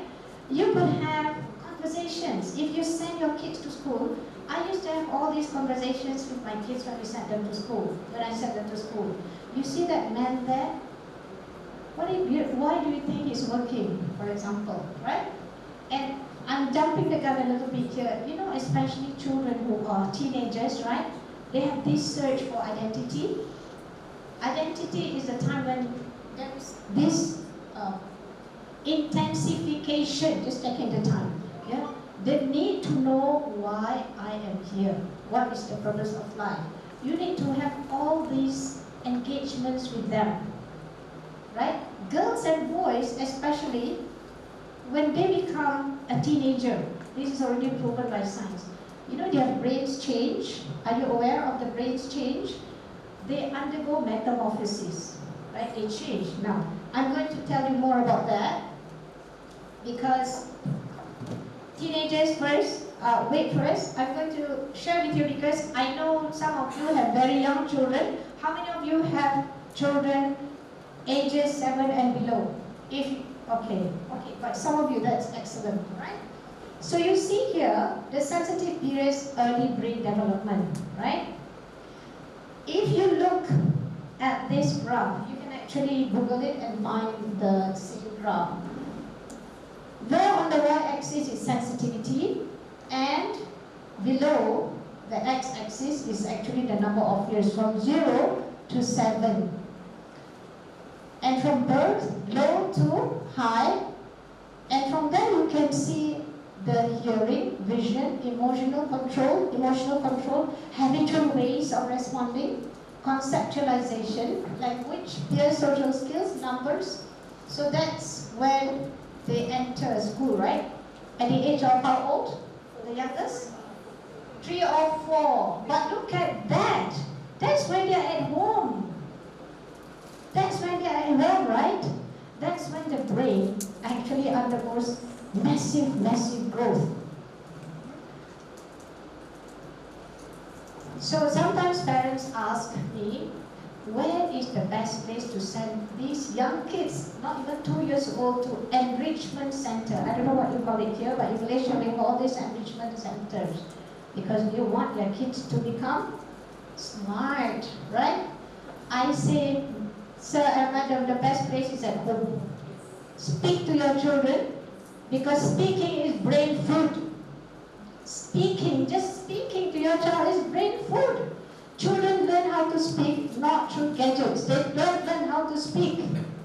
We have cases where children are already 4 years old. They cannot speak. And the parents think that they are born that way. So they do all kinds of tests, and they discover there's nothing wrong with the brain. It's just that, you know, parents are so tired these days with work and this and that. To keep the children silent, they give gadgets. And the children don't know how to speak, because the brain is not made that way, right? This is what we call, in the world of science, is serve and return. We serve them something. We expand the words that they speak, right? And then they return it back to us, and then we serve them back. That's how they grow the vocabulary. And every time, of course, you still need good food, nutrition, milk, and whatnot. But by itself, it's not going to work. If the interaction is back to the words, gestures, and touch, that's brain food for them. So when you have a lot of that, you're going to grow smart, provided you keep that interaction. But of course, when they grow up, you become teenagers, please don't give them lecture, all right? Because as they grow up, we want them to tell us, rather than we telling them, all right? So what happens, let's say, this is from birth until the age of 7. The mental health of the parents is very, very important here, because studies have shown that, you know, when a mother or a father, the main caregiver, is depressed, it actually affects the brain growth of children, right? So you can actually pass it to children. Very important there. Now, I did mention something about the brain of the children when they reach adolescence. And of course, different children are different. Boys and girls are also different. Some children, they actually hit adolescence earlier, some later, right? Even at the age of 9, 10 years, 12, 13, 14. So the brain science, the scientists, the neurologists have discovered that our children, even ourselves, actually has gone through a metamorphosis, especially the brain, right? The brain has so many changes, and it manifests physically in terms of voice, in terms of physical development, right? And sometimes when it's developed, the hands, the limbs, the hands and the legs, they don't really develop in an ideal way. Sometimes that's the reason why you see teenagers, it's like, hey, how come their arms seem to be longer than normal and things like that, but it will somehow stabilize over time by the grace of Allah, right? So a bit more on the brain. How many of you have teenagers here? MashaAllah. I think the majority, more than 60%. How many of you have experienced conflict or maybe misunderstanding with your teenagers? Okay. You see, when the brain is undergoing these changes, what happens is that the prefrontal cortex, which is the CEO, the Chief Executive Officer of the brain, is not working very well. It's still under construction. So we have the emotion center called the amygdala. The amygdala, it hijacks the brain, all right? So that's why sometimes they get emotional. Sometimes, you know, you hear one of your adolescents saying, I don't like this. You know, sometimes they get impulsive, all right? And they could be having mood swings, and it could be puzzling. Why am I sharing this important point with you? You know, we parents, we want to be the best parents ever. We can get very hard on ourselves. You know, when things like this happen, we begin to blame ourselves all the time. So bear in mind that it's the brain undergoing a lot of changes. So what do we do as parents? We still need to be firm with that, right? But it's better not to fight. Just leave it. Because sometimes, you know, when they have mood swings, you ask them, what happened this morning? They also don't know. They don't know. They are as puzzled over all these changes, right? So I feel that it helps if we understand and appreciate that our brain is created by Allah in such a way because Allah wants to create the human to become an adult, all right? And this is a time for boys. If you have boys, especially at the age of 6 or 7, we have 5 boys, all of them are grown adults. At the age of 6 to 7, they become very interested in their father. Very interested. To the extent sometimes they don't care about the mom, or so it seems, right? So when you are the mother, you might feel, what's wrong with that? You know, it's like your son suddenly is paying more attention. It could hurt actually, the mother. So it's something that is biological that Allah has created, so respect that. You know, how do we know? Because the boy will suddenly become more interested in the things that the father owns, like a belt, shoes, shirt, and whatnot. And it's very, very healthy because they want to learn how to be male. Alright? So boys and girls, put your hands together like that, right? Put your hands together like this. What is the brain difference between boys and girls? Who do you think have the bigger brain? Spoiler. Okay, the boys, correct, right? The boys have a bigger brain. Men do have a bigger brain. Is that fair? No. So Allah has made it fair. How? You know, there is a connection between the left and the right brain. It's called the corpus callosum. And it's bigger for girls. It's bigger for the women. So Allah is fair, right? He gave certain things extra to men and He gave other things to women. So it's the connection. That's why when you look at the behaviors of boys and girls, number one, in terms of hormone, boys have extra testosterone. That's why they grow beard, mustache, and we don't have that. Alright? Body hair. And they are more physical.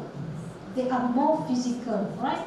In fact, if you look at the studies, they have shown that there are certain periods in a boy's development where the testosterone has jumps, has leaps, right? At the age of 4 or 5, for instance, to some boys, not all boys, but typically there will be periods where they become very, very active. And that is the reason why if you keep them in the classroom, it's a problem. The school setup today, honestly, can be a challenge to boys because Allah has created them to have breaks and for them to run. And if you keep them in the classroom the whole day, they can raise problems, alright?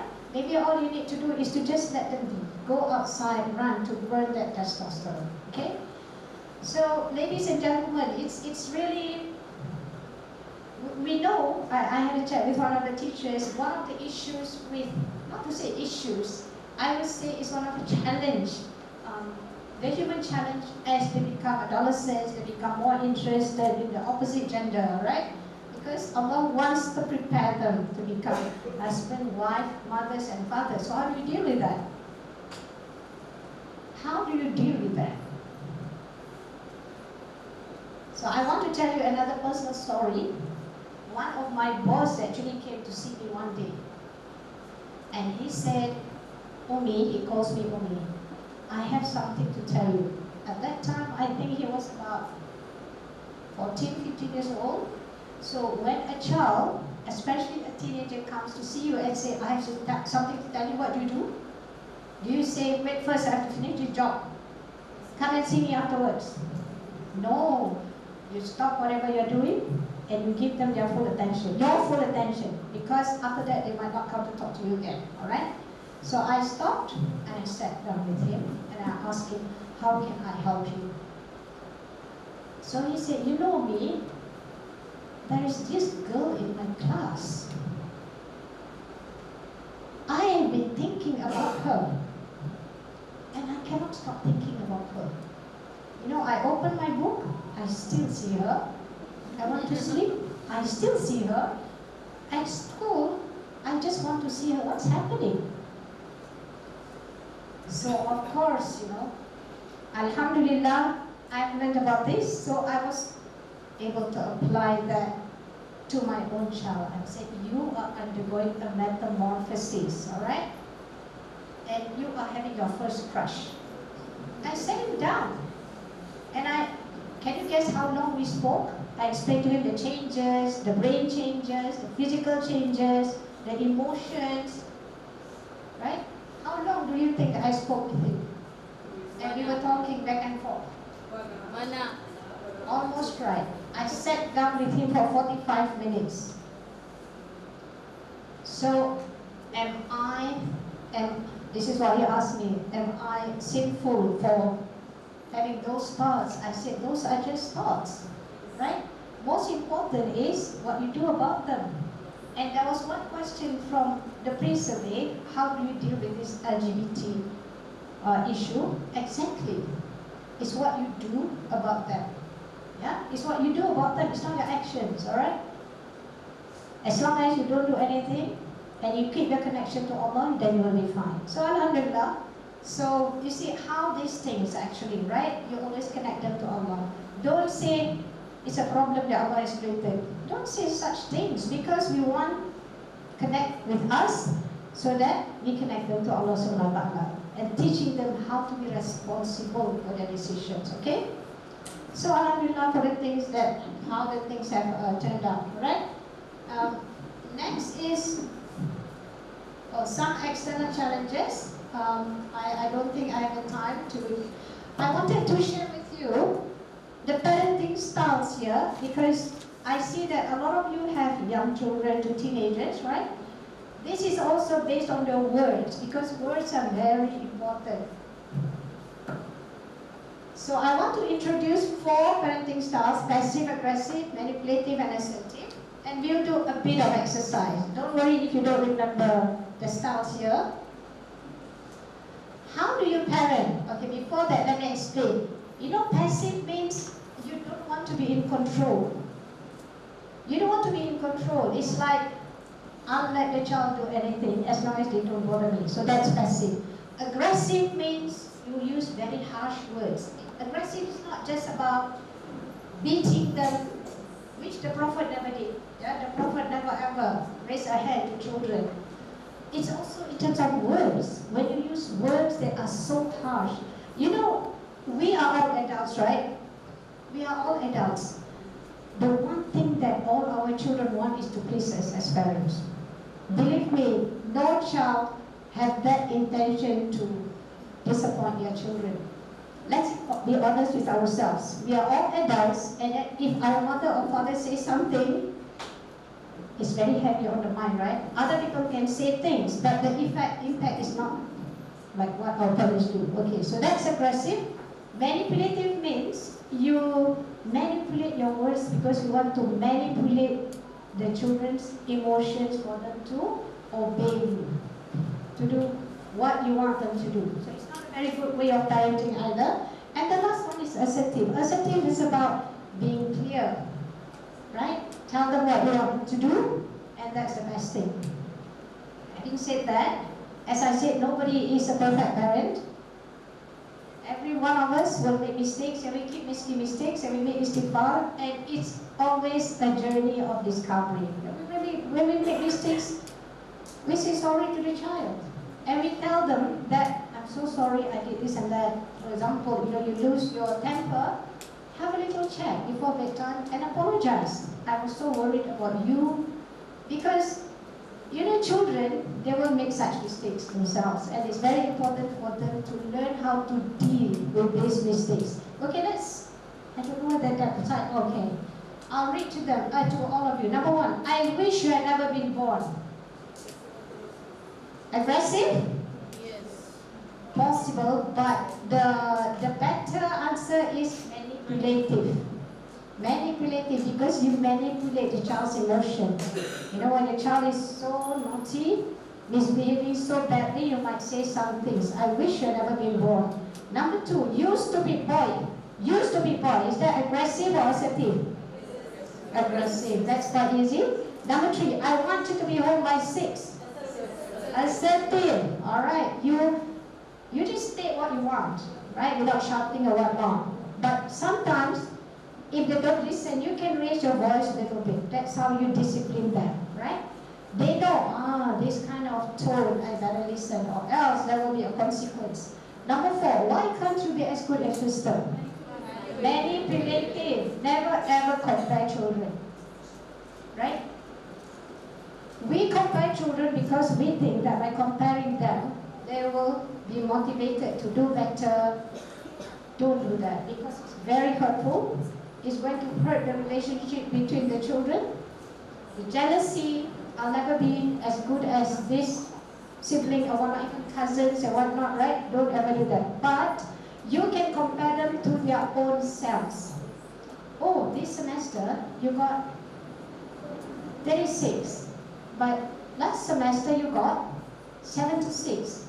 What happened, right? So down to the facts. Don't compare them to other people.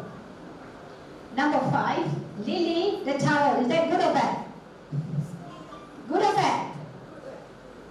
It's good because you just described it, right? You just described the problem. Lily, the towel. That means you expect the towel. This is the rush hour, what we call the toxic hour. In the morning, in the evening, right? It's everything everywhere and it's chaotic, right? Lily, the towel. Okay, number 6. I'm tired and I need a rest. Please go out. Is this good or bad?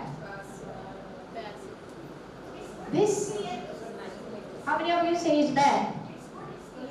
It's good? I'm tired and the rest, please go out. Okay, I would say it depends.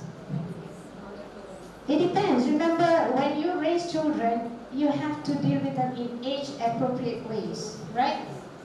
But most likely this is good if the child is listening to you, if the child is really 10 years old, 5 years old, because what is the objective? What is the goal when you discipline children? From the age from 2 to 5, you go to people's houses, they are able to sit down, they are able to behave themselves, all right? That means they are able to carry themselves, respect, and respecting people. So those below even the age of 4, actually, most children are able to sit down, right? And behave themselves. But for reasonably long periods, right? Because if you expect them to sit for 2-3 hours, I don't think that's reasonable at all. Okay, so it depends on the age. And number 7, please leave for the 10th time before I get really cross. What kind of parenting is that? For the 10th time. What do you think, fathers? Well, if the child is 2 years old, do you think the child will listen? Of course the child does not listen, right? But if the child is 10 years old, again, it also depends if the child is is a special needs child, right? So these are very normal cases. I mean, if the child is severely autistic, for example, perhaps then we'll have to adjust our expectations.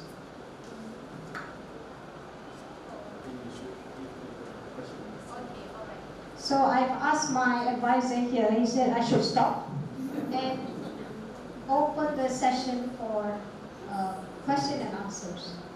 Because we are going to stop at 1, right? Or later? All right.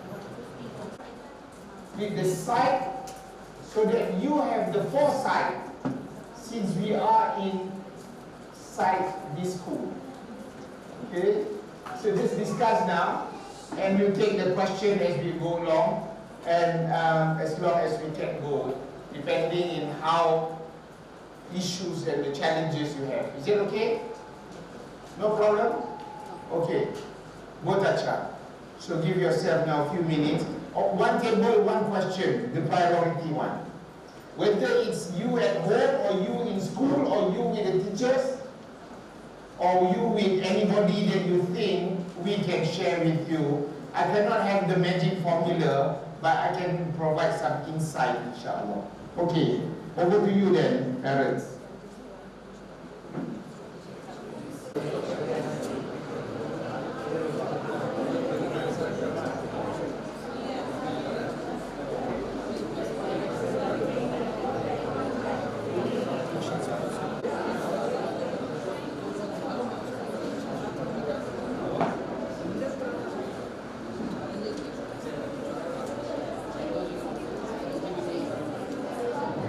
Okay, we have a very eager sister here wanting to ask questions. So Jamilah, we will tag team, so that we'll give you both the man and the woman, the father and the mother, or the grandparents' perspective, depending on where you come. Yes, sister?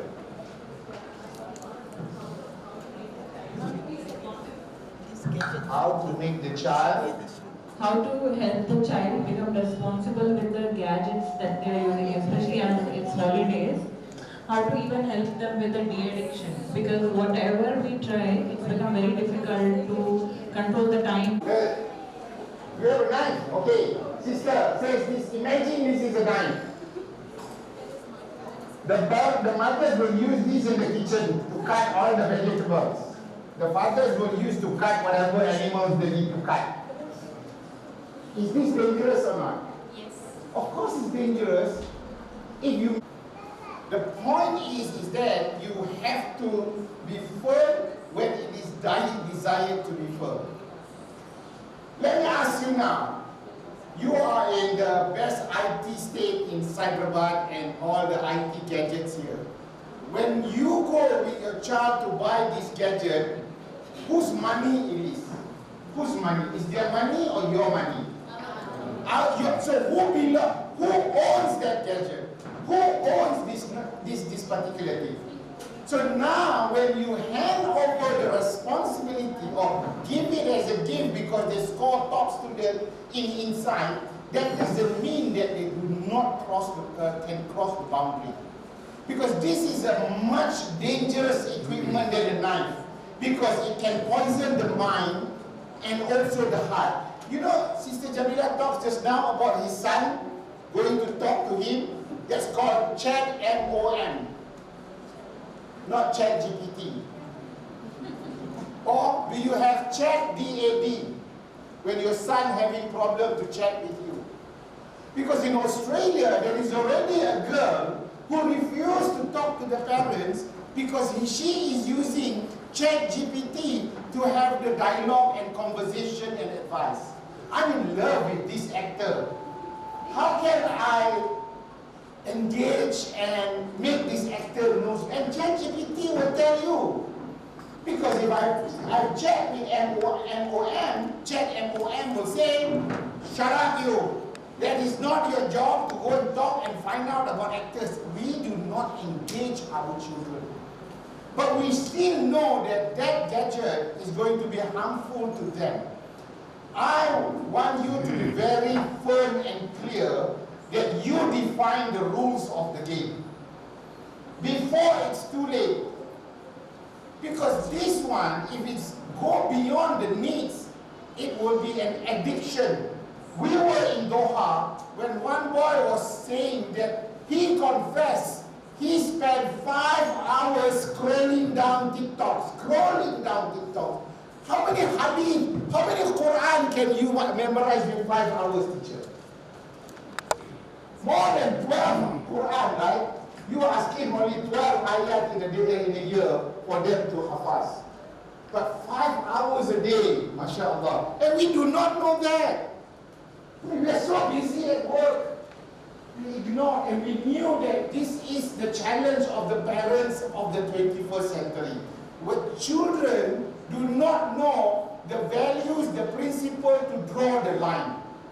Now let me tell you, brothers and sisters, we were in Finland when one of the father was saying, I decide when the Wi-Fi is switched off. The only way, just fail to allow these gadgets to control you. I will say the first point of contact is not the child. I will say the first point of responsibility is the family. I shut off my computer in those days, Wi-Fi. I told them that they are responsible. When we go for dinner, anyone pick up the handphone will pay our dinner for the whole family.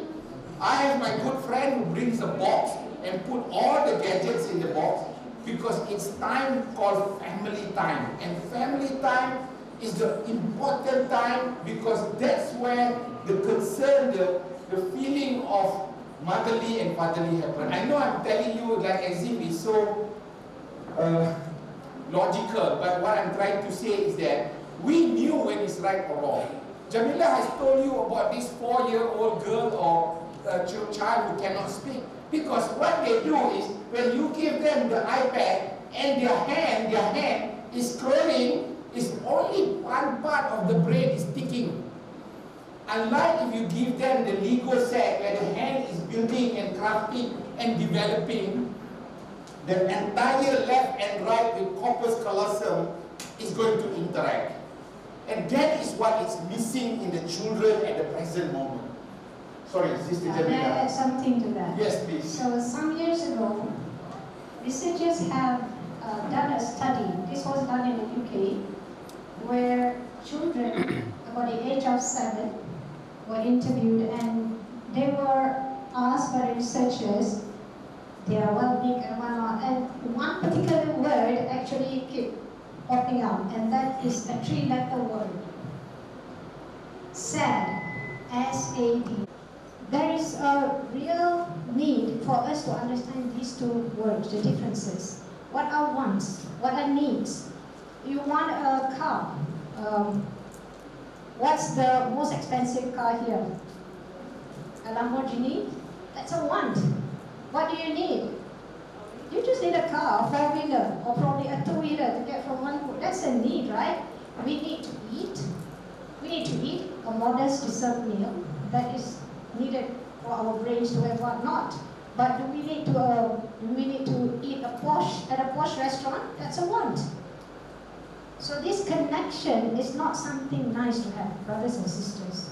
It's wajib for us. You know, these children, when they're not having connection with their parents, what happens is that the researchers ask them, why are you sad? And these kids said, 7-year-olds, whenever we want to speak to our moms and dads, they would be on their phones doing something, and they will always say, just a minute, just a minute. And 1 minute becomes 5 minutes, becomes 10 minutes, and 15 minutes, and that moment is lost. And it gets repeated every day. So less than 2 years ago, we actually went to UK and spoke to a therapist. So she said that her clients are not poor people. The clients mostly are young people who are clinically depressed. The word depressed, I know some of us like to throw this word around, being sad is depressed. Depression is something else. Depression means you feel a very, very deep kind of sadness that's clinically depressed, right? And the clients, they are depressed. It's a mental health issue because they felt like nobody really cared for them. Their parents are not listening to them. They're just communicating over WhatsApp, but there's no real connection. They don't feel like anybody really shows that they care for them. Nobody shows that they are interested in what they do. You know, this is such a basic need to have that connection, and they can have 100 connections, but it doesn't remove the need to connect with their parents, right? So remember that you can have everything in life. You know, you can have all the money, but it's not going to replace that need for a connection with the parents. Okay, I think don't get me wrong, teacher, as parents, it's not that I don't want you to allow them to use, but it's just like the knife. They need to be aware about the danger of either overusing it or abusing it, which has a detrimental effect to them, mentally, psychologically, and physically. I mean, look, if they don't think that they can approach you, they'll go to Google. These are the new Sheikh and Shuyukh, you know, Sheikh Jujur. So be mindful that our children are so much intelligent to connect and find information. Okay, I'll have to give the fathers because the time is really catching up. Yes, father, tell me what you want to know. Assalamu alaikum. It is good that we are here. It is have to do to make our children grow as we want them. What do we do? I mean, what should my wife and myself, what we should discuss and apply in our lives. Are you ready, brother? Yeah. Are you ready for this? The point that I wanted to... Your in-laws are standing there and your parents are standing there. That's the first principle, because you are in control. But you have to have that conversation. They grew in a different era. My late father has a problem that I'm allowing my son to ask questions. Whereas my son is being reprimanded by my father to tell him not to ask questions. I had to quietly, not in front of my son, tell my father, Yabi, I think the boy is curious because that is his nature. And therefore, I'm allowing him to ask that question. If not, he will go to Google and now worse, ChatGPT. So I've explained my father why I'm saying and doing that.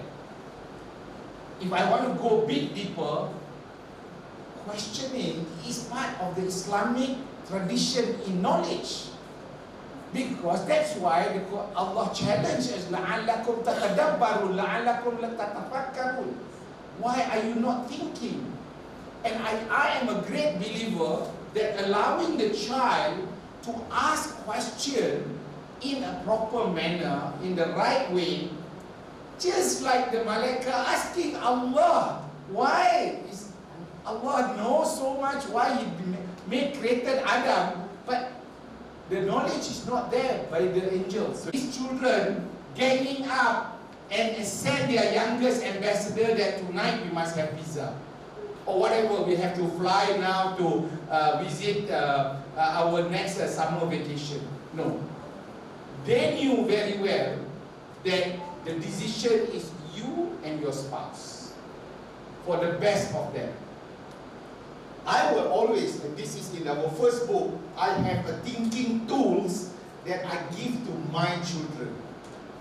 My daughter, she said that her friend said that she's the lady of option. Whenever they want to do something, what option do we have? 3 options. Option 1 is do nothing. Maybe that's the best thing to do. The third option is do something very extreme.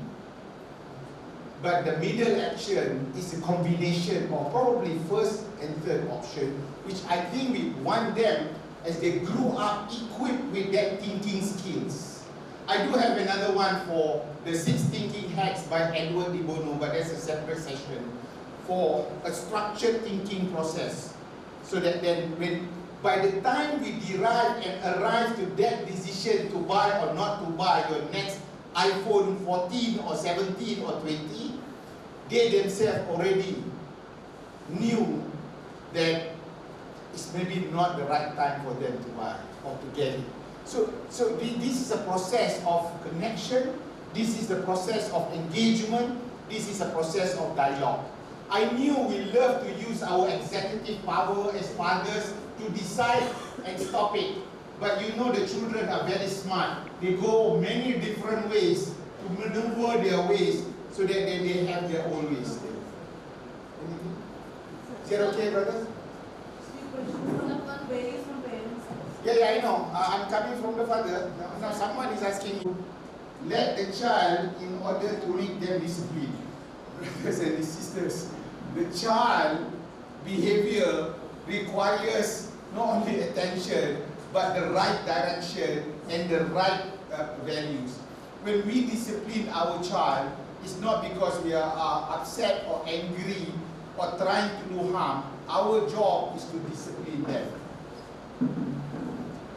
While she's reading, as an Indian society, men are looked up as bread earner only and their involvement is less. Mothers, on the other hand, endlessly serve in some ever do jobs. How can men support women? This one you have to ask the men. What do you think? Long overdue. I had this with Jamilah because when I wanted to go out and spend time, even for a candlelight dinner was so difficult and embarrassing. What's going on? Where are you going at night? And we were blushing. Hello, you just have to do it because you have taken this lady for granted. I said, this is a time I have to recognize her. So I brought her to KL Tower. It was a revolving dinner. By the way, don't wait for the day you say I am sorry, which is the anniversary day, or even her birthday. Every day is a special day in my opinion because you don't know how long. To cut the long story short, one of the things that I felt why relationship becoming more and more separated because we are less connecting as husband and wife. So I and Jamilah started what we call family visioning based on 5F. It's going to be a long place, my sister. Otherwise, we have to have a long training with the parents. 5F. We focus on 5F. Faith, fitness, family, finances, and fulfillment. What we want to do in our life. So this is the topic in our away day. You have away day in your company, right? If you work in corporate organization, they have away day, like a few people go and discuss the country business plan and the project plan and when are we going to achieve our KPI, these sort of things. Why are we not having the same retreat with our wife and discuss what is it? Child number 1 next year is going to have the ID. The next one is going to enter in what career, what kind of core curriculum, how much money. I mean, these are all important elements to discuss about family.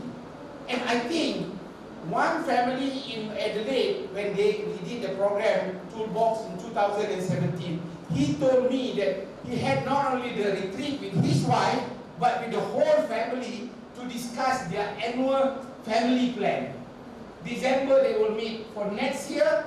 Who is going to do horse riding? Who's going to take swimming? Who's going to do this thing? How much the budget has to be spent? All those family related activities are being discussed. And to me, you don't work and wait until it happens. You do it proactively. Sister, I've got 7 more minutes. Sister. What's your question? Assalamu alaikum. I got alhamdulillah 2 daughters. When my bigger one is of 6-year-old and my smaller one is 3 years. When the second one have got, my elder one got in depression. How old is in depression? She's of 3 years old at times. 3-year-old having depression? Yes. She have got in depression. Oh. So till now I can't handle her much. Why I don't know. Because she is much attached to me and her father lives in Saudi. So that is the main. Understood. So sister, I think it's been. So how should I handle her? You just give me the tips. Okay, it's all about what. Number one, I'm not a clinical psychologist who can really tell you what is the best way. And these are the experts that can provide you the right insight and foresight and hindsight for you to gain that information. What I wanted to mention to you, parents or one of the parents may live outside of the house. It is also happening to my child. So one of our son-in-law is staying very far away. We need to make sure and institutionalize what I call the family moment. So number one, depending on how close they are, you might have to do either a daily connection with whatever availability of Zoom and all this. You need to invest on that. You need to, my daughter, when she's cooking, she put the video of the husband who is studying in another part, and then she's like, as if the husband is there, talking, and they say, yeah, today we have this, we went shopping, and I'm cooking now for the children, because of the distance around. So feeling disconnected for this era is not a major issue compared to my era, where it takes 2 weeks to send an aerogram. You have it instantaneously. That's number one. Number two, your child needs to also be able to feel that they feel connected with the father or the family. One of the ways that for people who works in offshore environment, on the wall, they will put the white flip chart, and then they will put the date for the week, from Monday to Sunday. And then let the child with her emotion either to write or to draw day 1, day 2, and so forth. The highlights of the day. And on the conversation, bring and let the child express their feelings based on the drawing and connect to the people who they want to connect. Together when the age is the age of when they need that connection, they need the father connection. So the age of a child to about 7, so from 0 to 7, 8, so 0 to 6, 7 to 13, 14 to 20, 21 and beyond. So it's just to make life easier because these are the period. Is that more than that? Yes, there are more. But on each category, the parents should be able to play their role effectively. The first one, 0 to 6, you are the nurturer. You nurture them because this is part of tarbiyah, for them to grow just like a plant, move the pesticide, give a lot of things. I do a lot of these things with my children, despite I was the regional HR manager in a multinational. I come home and I spend time and I sit with my child and say to them, let's do our dhikr together.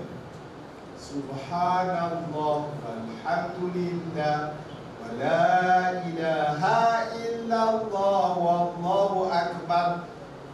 And then we repeat, and then I say now, let the elders do his favorite zikr. Then let the other sibling do it. So we go round. This is when the time that they feel that they are connected and we are giving them focus. No time for Netflix, by the way. Now 7 to 13 years old, now you become a coach to them because what are you doing? You are downloading the apps of being a human. And that's where the Prophet said, teach them on how to pray. So what would be a good gift for a 7-year-old brother? So we'll pause for you to think and hear. Excellent gift. If you're giving that Wi-Fi or gadgets, then probably you're not sending the right message.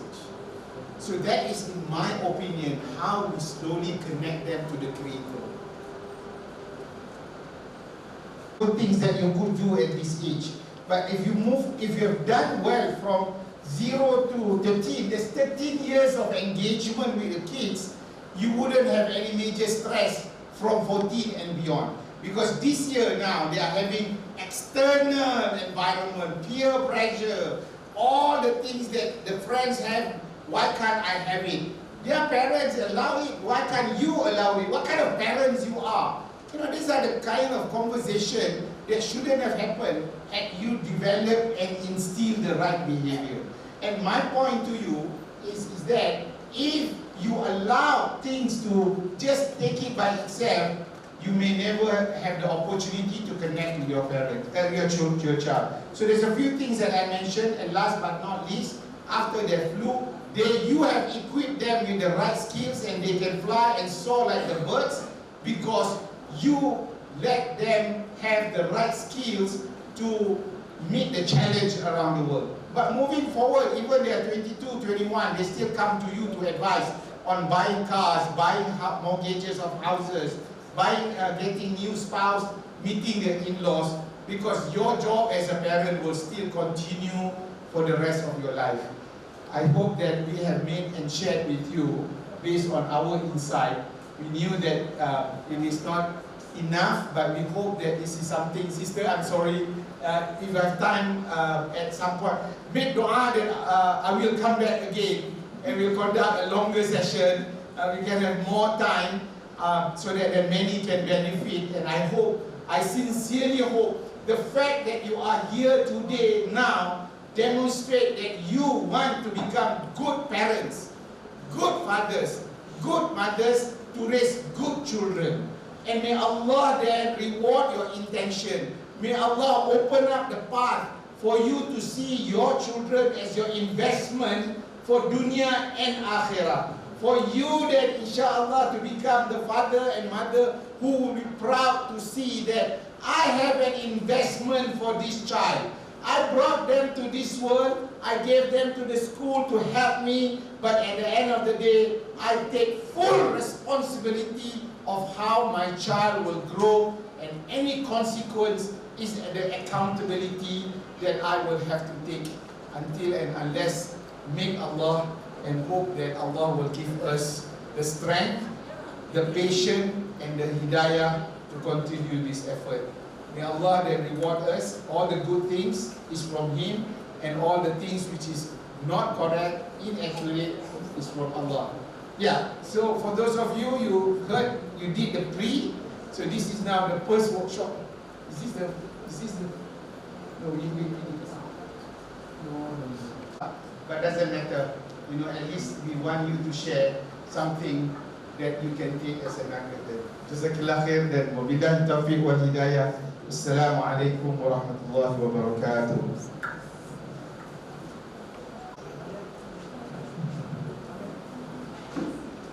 Director Mohammed, please come and occupy the front seat.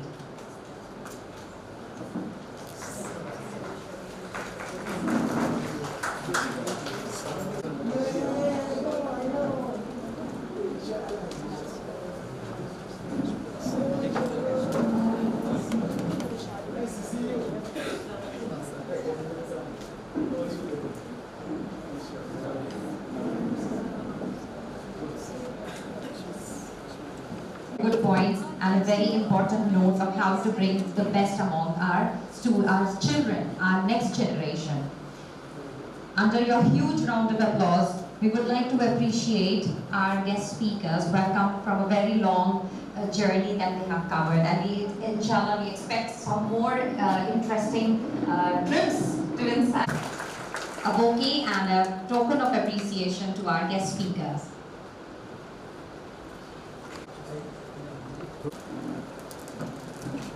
MashaAllah. Thank you. Thank you. MashaAllah. Acha. Sarek. Yes. Shukriya.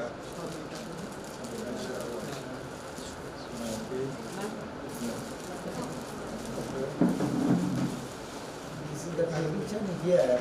Yes. Hyderabad is known for hospitality. At least a big round of applause.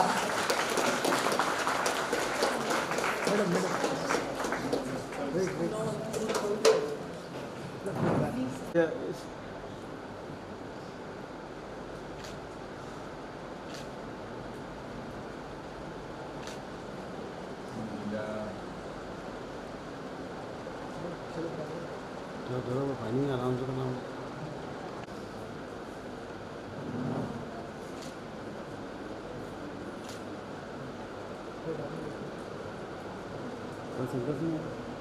Authored lots of books, which I have already included during the introduction. They have To each and every one of you. First and foremost, let's offer a round of applause to all those who played a part in making today's event a grand success. Your dedication and hard work have truly made this gathering memorable. A sincere thank you to all the parents and well-wishers for your unwavering support and encouragement, your involvement in the foundation upon which our children build their dreams and achieve excellence. We deeply appreciate you taking the time to be with us today. Thank you. A special mention must be made to our distinguished guests, speakers, Mr. Ahmad and Ms. Jamilah. Your inspiring words have felt a lasting impact on all of us and will continue to resonate long after today's event. I would like to thank Ms. Ruhi and Ms. Maria, our wonderful volunteers, our ever supportive technical team, the supporting staff, and every member of Insight family. Your collective efforts have contributed immensely to today's success. Words fall short when it comes to expressing my sincere gratitude for your enthusiasm, your spirited participation, and your readiness to go above and beyond. Thank you once again from the bottom of my heart, wishing you all a wonderful day ahead. Thank you.